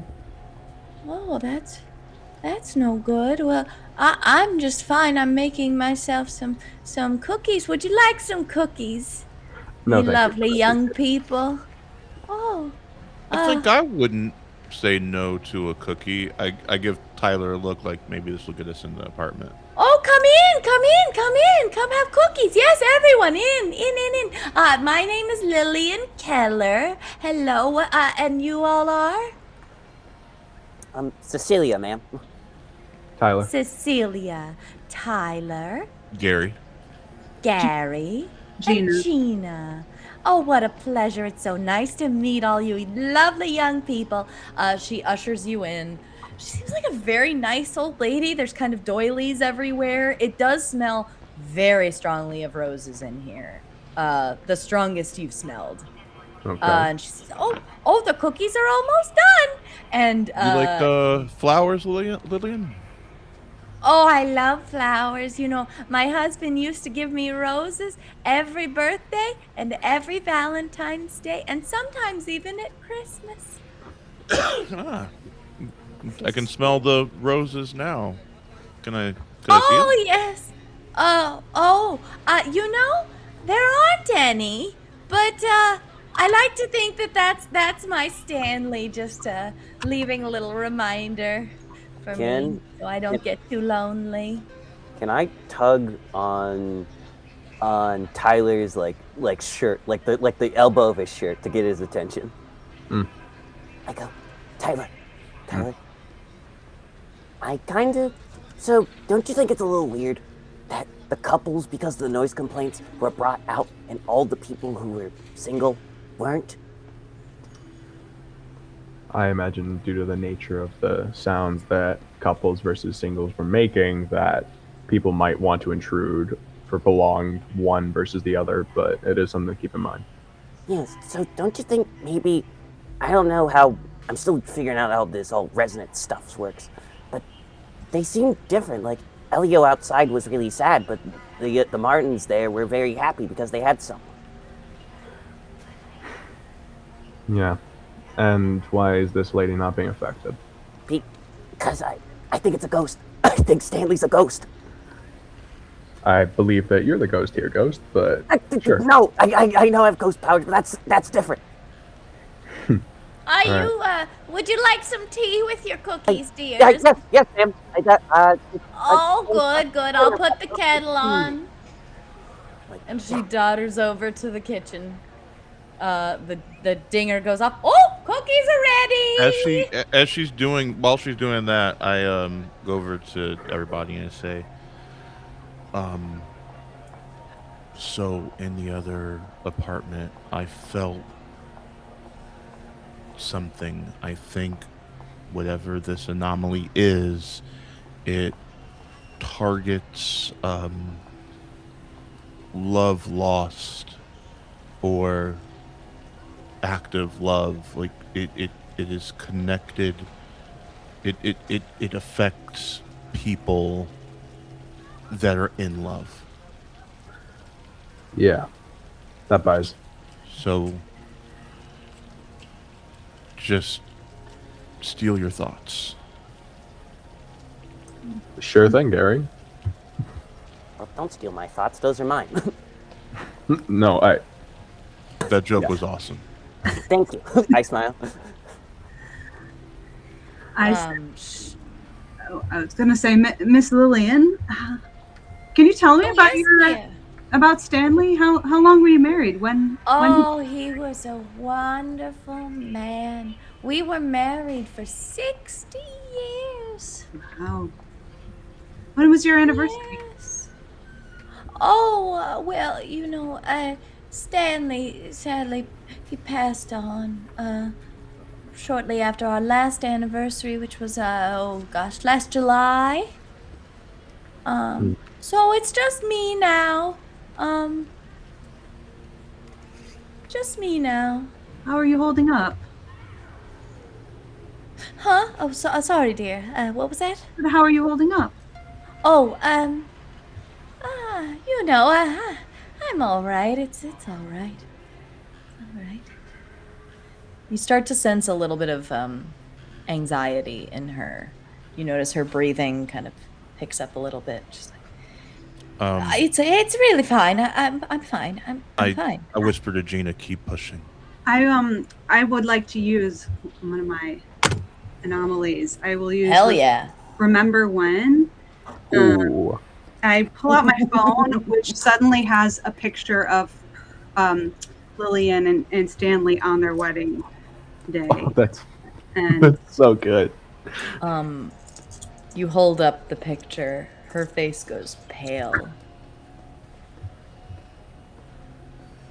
uh-oh. I can use. I don't have. That's a burned out skill. I got a failure. Okay. There's Okay. nothing in there. Uh-oh. So you try to show her a picture. Oh, I don't know how those smartphones work. I don't know. I don't. Oh. Do I notice that it didn't work? So it didn't work, which actually means that she becomes a little bit lost in her memories, and she starts going on about, oh, you know, Stanley, he was Well, what I was very going to ask, special, what I was going to ask before you went down that road, is there any way that my ability, which can change things to similar but different versions of the object, is there any way that I could combine my anomaly skill with Gina's what? to fix it? I love that. Go for it. Christy, Lil Cool permission says, hell yeah. permission for Gary to hold your hand. Yeah, I think she like tenses up, and then like slowly relaxes and accepts. That is 2 successes. As I feel like I kind of intuit what you were trying to do, and I concentrate real hard to kind of shift it to what Okay. you meant it to be in the first place. The photo appears, and her face goes very, very pale. Her eyes go wide. Where did you get that? Where did you get that? Why do you have a photo? Facebook. Smiles. Everything's on the internet. Something Just wrong? thought you might No. like to see him. No. You shouldn't have that. That's not. Why do you have that? Why are you getting upset, Lillian? She starts breathing more heavily. The smell of roses starts to swell in the room, and the radio clicks on all by itself, and you start to hear old big band music from the 1940s. I love this song. I don't think we should.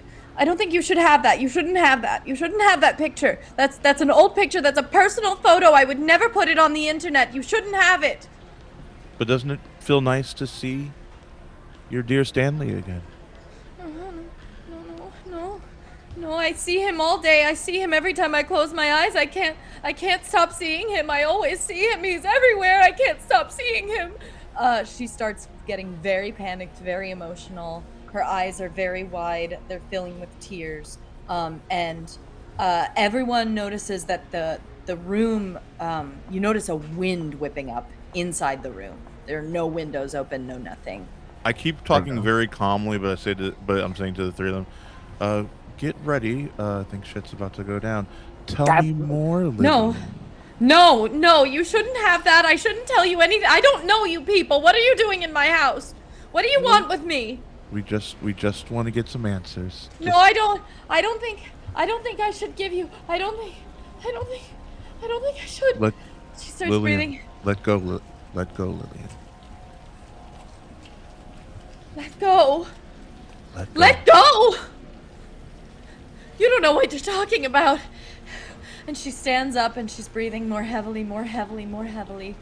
Gary. And as she breathes, something emits from her mouth. And it looks like a shadowy figure. You can't quite see what it is. It's moving around the room so quickly. It's whipping up the wind more and more. Papers are starting to fly. Things are starting to kick off. She is panicked. She is not listening to what you're saying anymore. She's freaking out. My Stanley, I can't have him back. He's gone, and you're taunting me. You're here to taunt me. You're here to taunt me about my loneliness, and you're just making fun of me because I'm a lonely old lady, and no one's ever going to love me again. And There it is. Bingo. what do y'all do? This thing is whipping around the room. I'm focusing on her, so I'll leave it to y'all to figure out what you want to do first. Oh, thanks I for think that. it flies past you, Gary, and just puts a little slice in the side of your arm.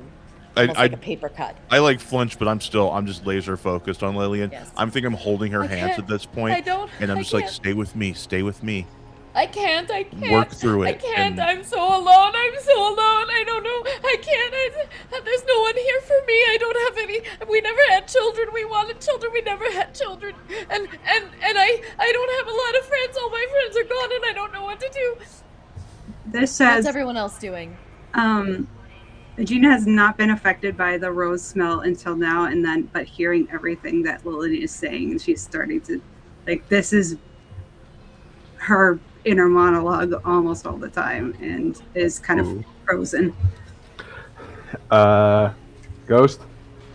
You got the case, right? I scramble. I'm like, and I just yeah, got it.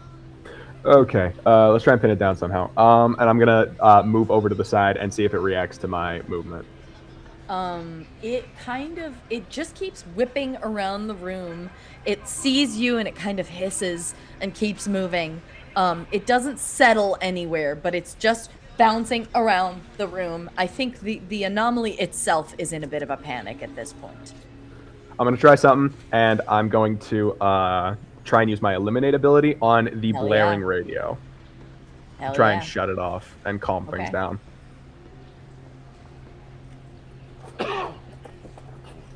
All right. What do we got here? That's pair of threes, 2 threes. Okay, So awesome. I can technically choose another target, but I'm gonna keep it centered on the radio and wipe that from. Are you existence. sure? Because you can also put it on the anomaly itself. You remove a mundane object or person from the Mundane. equation. Never mind. JK. Sorry. That's No, thank you. yeah. I didn't know that. Okay. If I have to So target there's another nothing thing, I else you want target to one of the affect? cookies. You don't have to. One of the I target one of the cookies. Okay. Gets caught in the crossfire. I'm so sorry. Radio goes silent. One cookie disappears in a cloud of crumbs. What is everyone else doing? This thing is flying around. It's starting to create little nicks. No one's getting seriously injured, but it's starting to give you little paper cuts on your arms and on your hands and anywhere that's kind of protruding. Some of you have gotten a nick on your ear. I'm gonna since we established I have the briefcase. I have the containment unit. I think like how does it work? Does it need to be like stationary, or do we just need to like Pokeball style just clamp it onto him? So The very normal briefcase. the very normal briefcase is how you contain, and I believe you also have a ray gun as a team. Right. Yeah, if we need to eliminate this thing. If you need to eliminate it. So you can either try and contain it with the briefcase, clamp it around, or you can try to eliminate it. It's up to you. It's your call. I'm gonna try and help cue you up here, CC. Thank you. I think Gary. What's Gina doing in all this? She's like Just standing. panicked, frozen. Yeah. Okay. I think you notice the anomaly kind of flitting around you a little bit, and like, alone, lonely, alone, lonely. It is trying to hurt you. It is trying to get into your head. I need you to please roll me presence. Presence. Ooh, okay. That is 4 threes. Oh, amazing. Okay. So Damn, this dude. thing is trying to taunt you, but you may be emotional, but you're very, very smart. You have been to school for multiple careers. You know what you're doing. And this thing is trying to fuck with you, and you know it. And you steel yourself mentally and emotionally, and it kind of shrinks back from you and hisses a bit. And it is slowed down for a quick moment. Maui, what are you doing with Lillian? I forgot what I was gonna do. Come back to me. Oh, fuck. Sorry. I'm Okay. sorry. I have messed a thing with your if you want to keep flow. going. Oh, okay. Yes. I wanted to. I'm holding her hands. I think I pull her into a hug, and it's very softly hug her, and I say just so she can hear it. I don't want everybody else to hear this, and I'm telling her I lost someone I love too, and it hurts every day, but we can't let that hurt others around us. Your neighbor is dead. Your friends are in the hospital. Your No. grief is hurting them, and you need to face it so that you No. can move through it. I can't. And- I can't. I'm gonna die. I can't. It's gonna kill me. I can't. And I roll empathy as I just like give her a hug. Go for it. While this is happening. Oh, Yes. never mind. Oh, One wait. success. Okay. So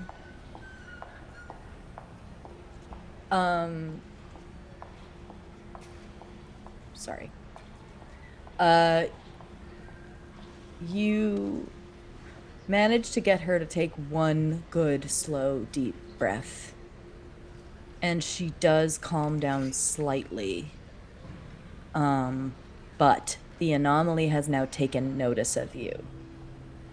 And it starts to flit around you and whisper things like, not lost, not lost, not lost, betrayed. Tyler, what are you doing? I think taking notice of this and connecting dots, Tyler is gonna briskly walk towards the anomaly and go, "Hey, misery loves company. You're lonely. I'm lonely. Let's dance." And I'm gonna snap shut my lighter and like toss my anomaly to the bedside table or like the couch or whatever. Let's fucking go. And I'm going to take one step back, give a meaningful look at Cecilia, and take a deep exhale. Okay. 1 second. Let me just double check. Completely ignoring the screaming in his head from his own anomaly. Yes. 1 second. I'm so sorry. I just want to make sure that I have all the information that I need. Okay. So, how are you, what are you, like, you're tossing your gun, your Zippo, your anomaly, with the intention of threatening it, throwing it off its guard. What are you, what's the with the intention internal thought? of this thing seems to be targeting loneliness, and I live alone in a dingy apartment. I do not talk to anyone. I haven't made any real friends aside from one since like in 10 years, and I'm trying to invite it to target me. Okay, let's just roll empathy, please. Ooh, that's not a burnout skill. I've got fucking shit up the wazoo for that. Let's see what we got. Yeah, you do run a crisis line. I do. Okay, I'm gonna use a quality assurance to make that 4 successes, I think. Woohoo! Actually, okay. I shouldn't do that because that is a second tri-sentence. Hell yeah, you don't even need to do nothing. Excellent. You don't even need to do nothing. So you toss your lighter, which is your gun anomaly. And the anomaly, this amorphous shape, is fixed on it for a moment because it sees itself in this. It sees itself in you. It feels seen for the first time. Cecilia, what do you do when that happens? I have like the briefcase, and like I was ready to like jump it essentially, but then I see it like pause for a second, and I hear like the words like Tyler just said, and I think Cecilia just goes, you know, as alone as you might feel, you never really are alone. It's just you have to reach out. There are people to reach out. I'll reach out to you. So maybe that's, yeah. So if you want, you could come with us. I like slowly open the briefcase, like, so. It looks at you and says, you care? Of course I care. Care is a hot commodity nowadays, I think it. And I think it's up to all of us to care a little bit more, to make up for it, I think. And I don't want to see another person, you know, lonely and sad and scared by themselves. No one deserves to feel like that.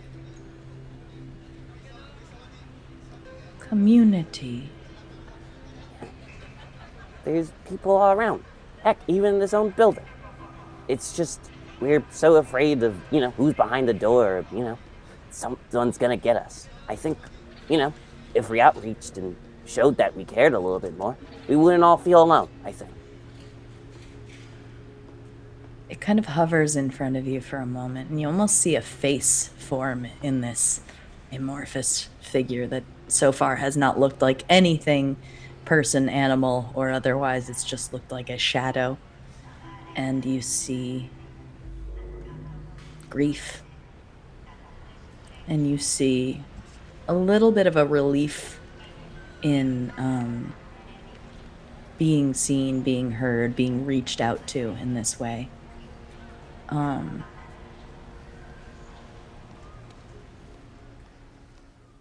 Gary, is there anything you do right as this anomaly is starting to calm down and shrink and settle? I think I asked Lillian, what did she like to do with Stanley? Like, was there something that they did, like dance or anything like that? She's still crying. She's a little bit calmed now. She says, "Yes. Yes, we used to go dancing. We used to go dancing and we used to go to the movies. We loved going to the movies.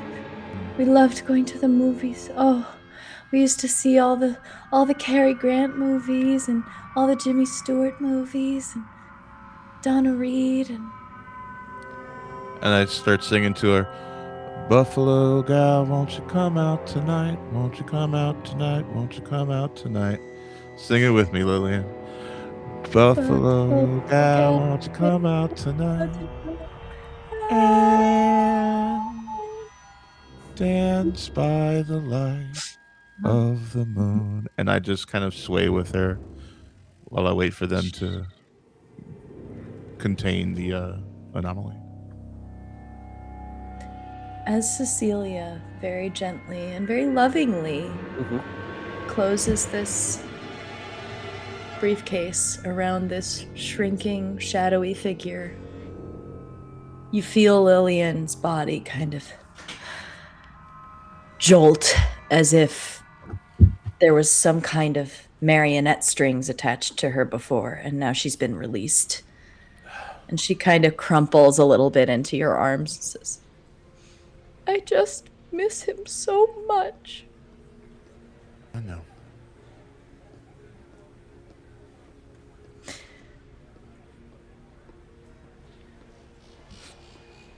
We had such a beautiful life together. Tell me about it. Oh, well, we loved going dancing.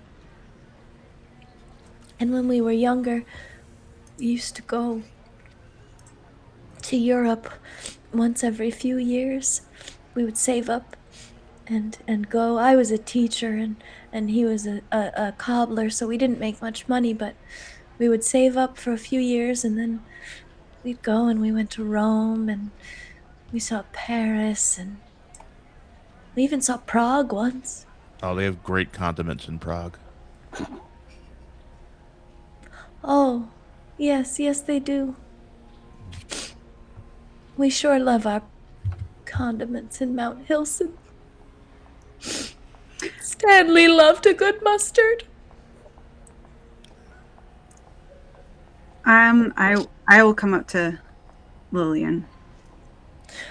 Oh, are you all right? I'm so sorry. I don't know what happened. Do you know what happened? We're all right, and Cecilia Are had you some. sure, dear? Cecilia had some wise advice. She said that when you're alone, you should reach out to others. And so I'm reaching out to you and asking if you want to attend a barbecue with me this weekend. Really? There's going to be some great condiments. I think I'd like that very much. Thank you. Thank you. I'll bring the coleslaw. Excellent. It's not a party without the coleslaw. I whisper under my breath, some would argue it is, but I'm not sure in the moment. While this is happening, Tyler is going to take one of the hotline cards out of his back pocket, and he's going to scribble on the back, "If you ever need a voice to talk to, Tyler," and prop it up on an easy-to-see space. She is still emotional, but she is so grateful and relieved to be surrounded by sweet people who care and who want to be in community with her as someone who hasn't had that for a while. Eventually, she settles down. You're able to convince her that emotions just make us feel crazy sometimes, and sometimes they make it look like things are happening that are impossible.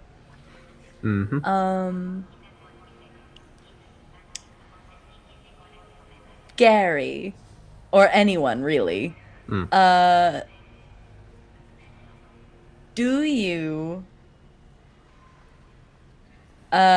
given the given the slightly dicey conversation with our dear friend, who was it, Elio, do we circle back to this person, Oh yeah. or do we leave it? I didn't have a conversation with Elio, so I think that's I know, I, I said not you my because purview. you're I'm the not first person I saw. yeah. Vina or Cecilia, do we circle back to Elio? Yeah. I was gonna say I stay with Lillian. I work on the paperwork and I make her a nice meal. Yeah, I need to. Please. Oh, sorry. Go ahead. No, I was just gonna say she's very grateful. Go on. One of my things is like leaving no questions unanswered. So I think I do have to go and close this loop. And There it is. Yeah, I'm going because I think, like, in Cecilia's mind, she's just like, I don't want to leave them hanging because that seems a little. They offered, so like they're gonna go. Yeah. Y'all go I'm down gonna try the and keep street. up with Gary in the kitchen. Y'all go up the street to the diner, the local diner, and you see Elio. They appear to have gone to a like CVS or something and gotten some horrible clothing from CVS, like a weird t-shirt with a butterfly on it that says dream, and like some sweatpants with words on the ass, but they don't make sense. It's like also dream, but it's on the ass. Doesn't make sense. And they appear to have gone into the diner bathroom because they were afraid to go back in their apartment, and done sort of what we call like a stripper bath, where you get up in the sink and you just kind of use the hand soap to get all the important parts. They're looking a little better. They're still looking a little disheveled, a little confused. And they're, of course, wearing their really terrible CVS clothing. Like, oh, hey, Hi. you made it. I'm so hungry. Thank you for getting me out of my apartment. I was starving. yeah, you look better. I feel so much better. Oh my God. And they're drinking like the most enormous glass of water that has been refilled many times. Another, please. Sitting enjoying their food. So like, what was that? Am I good? Do I need to go to the hospital?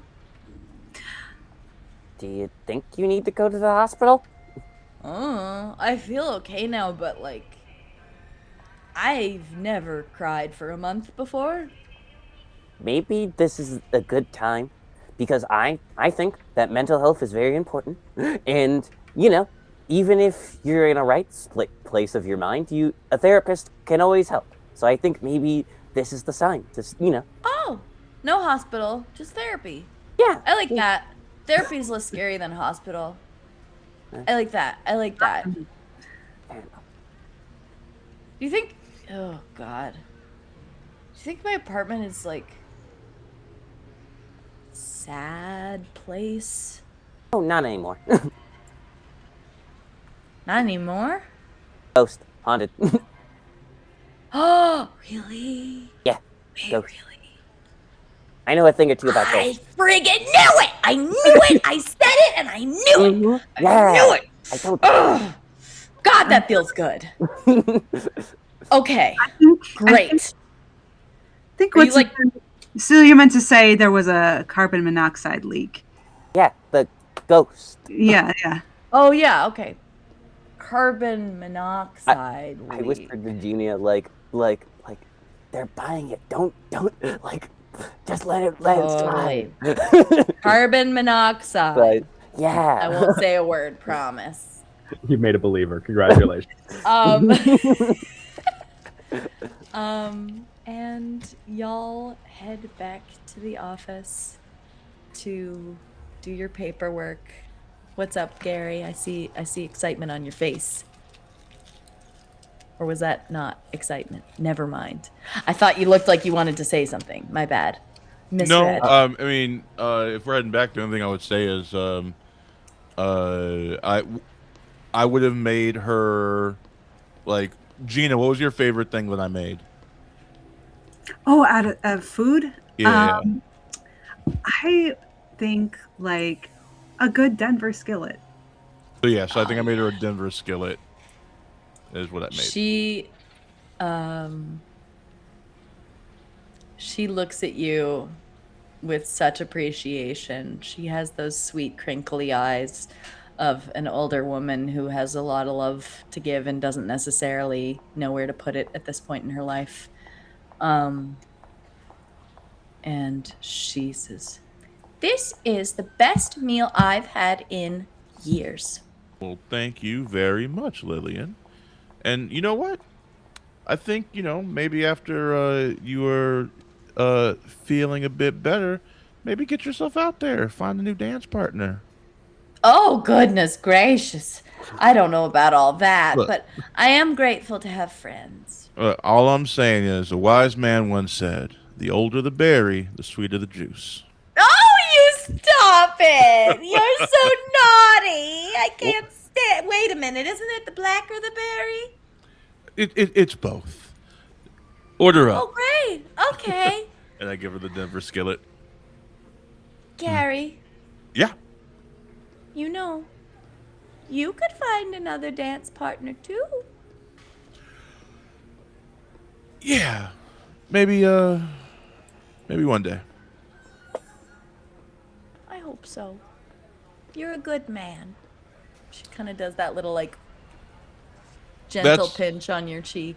That's up for debate, Lillian. Now, I will come by to check on you. No, I'm always right about people, and you're a good man. Thank you for that. Gina's going to take you to the barbecue, and I will come by next month to take you dancing, okay? That's wonderful. I like that Gina. She's so nice. She's the best. Enjoy your skillet. You have a wonderful day. Thank you so much, Gary, and I will be in touch. You better believe. Absolutely. You have our number. Thank you so much. On the way You out, head back. Yes. on the way out, I'm just gonna bump his shoulder a little bit while walking and just be like, expertly done. Yeah, it's another day at the office, right? Yes, sir. And I'm gonna keep walking to my car. Oh, who's riding with who, by the way, on the way back? I guess I get back in the car with the Ganchi, I guess, because I don't have a car of my own. Yep. Yeah. The Ganch and Cece and Gigi and Tai Tai. Amazing. I take out the most current Gantz jams, which is a lot of just like sad, quiet storm music, and I put in. I just gotta get a message to you. You see that I have a whole like Rolodex of like CDs of Gantz jams from over the year, and I go back to Gantz jams 2001, and I say, "No, Cece, this one is full of bangers," and I put it in, and it just I don't even know what a 2001 banger would be, but It clicks on and you hear love, it feels so good, and that's what takes me high. You hear that, It's a banger. It's a groovy time in that car. What about Gina and Tyler? How's your ride back? You doing all right? I'm always all right. So I see. Yeah, I mean, another day at the job, right? Yes. You still have a loose end in that person at the diner, or are we good? Well, they're under the impression that their apartment was haunted, and I don't think that's up to Triangle Agency's protocol, but how are they going to find out? I doubt that I ever will. It'll never come up again. All right. You did really well. y'all- I was very impressed. Oh, me? You?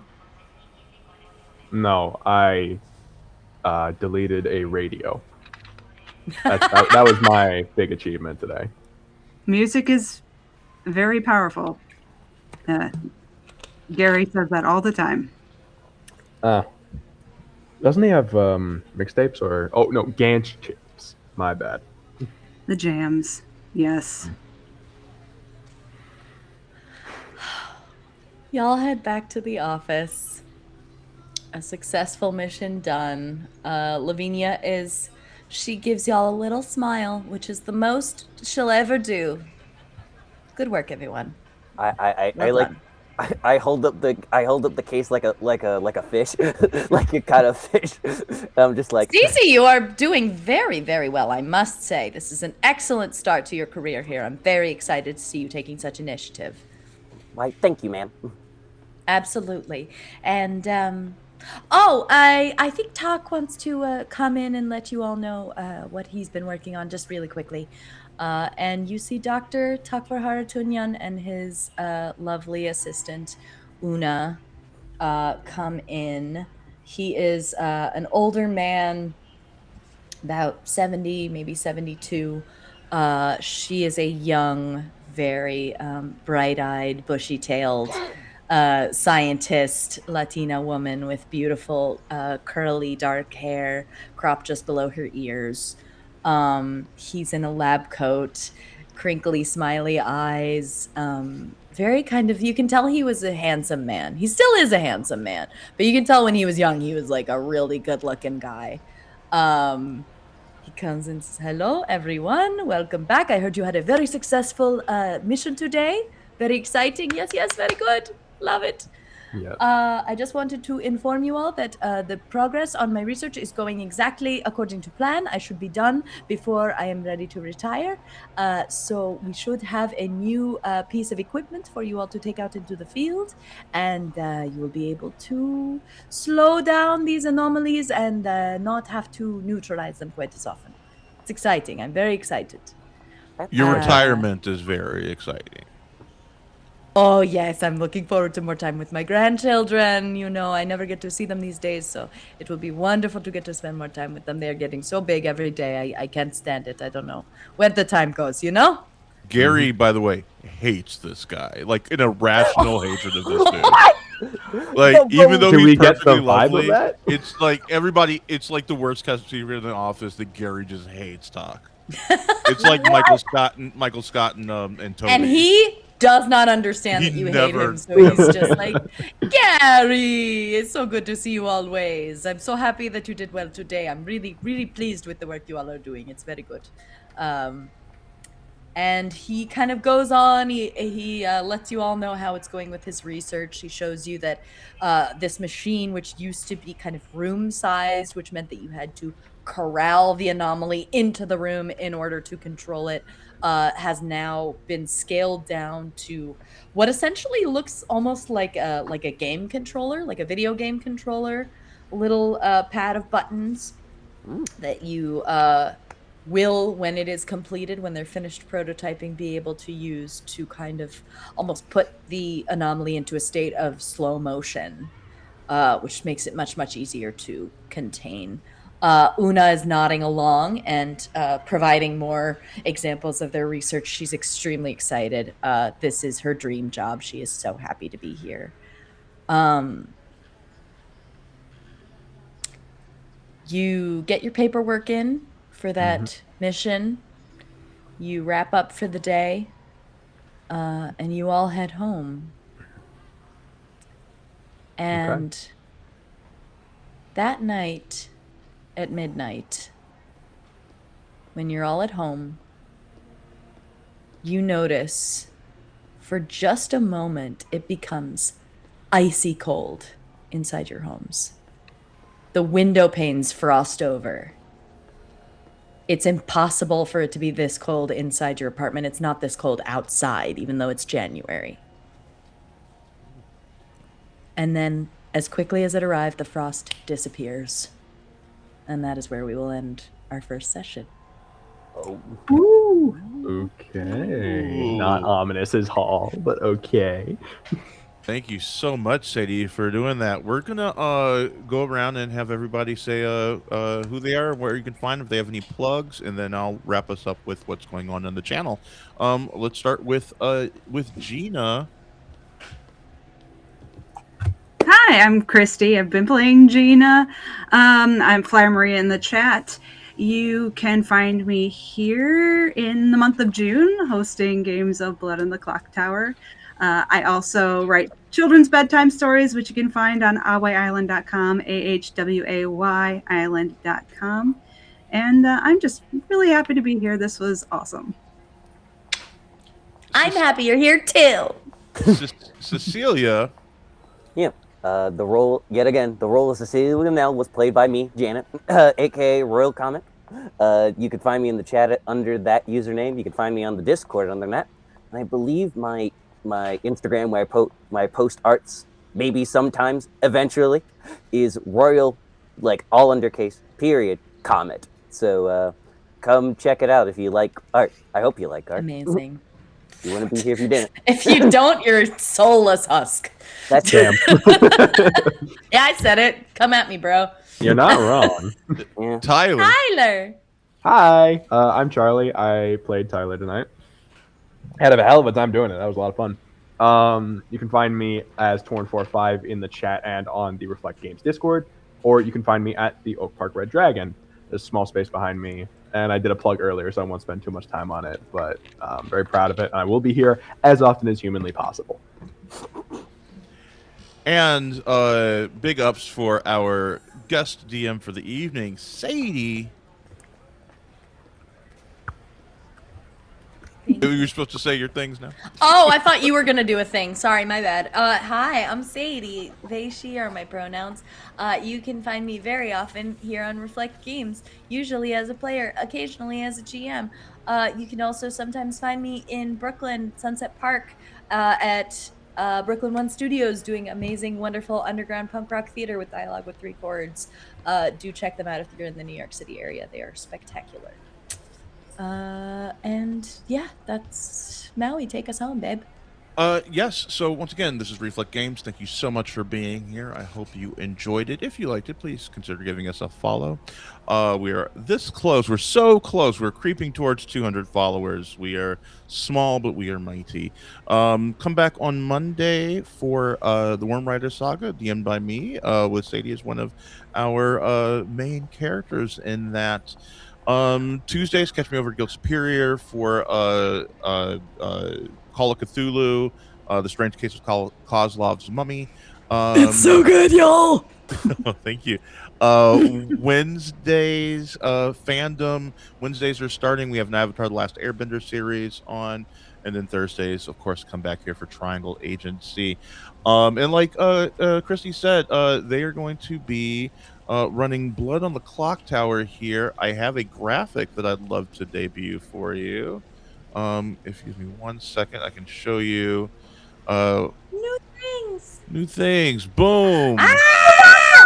Blood on the Clock Sick. Tower, Hooray. starring God damn. Wow. Christy.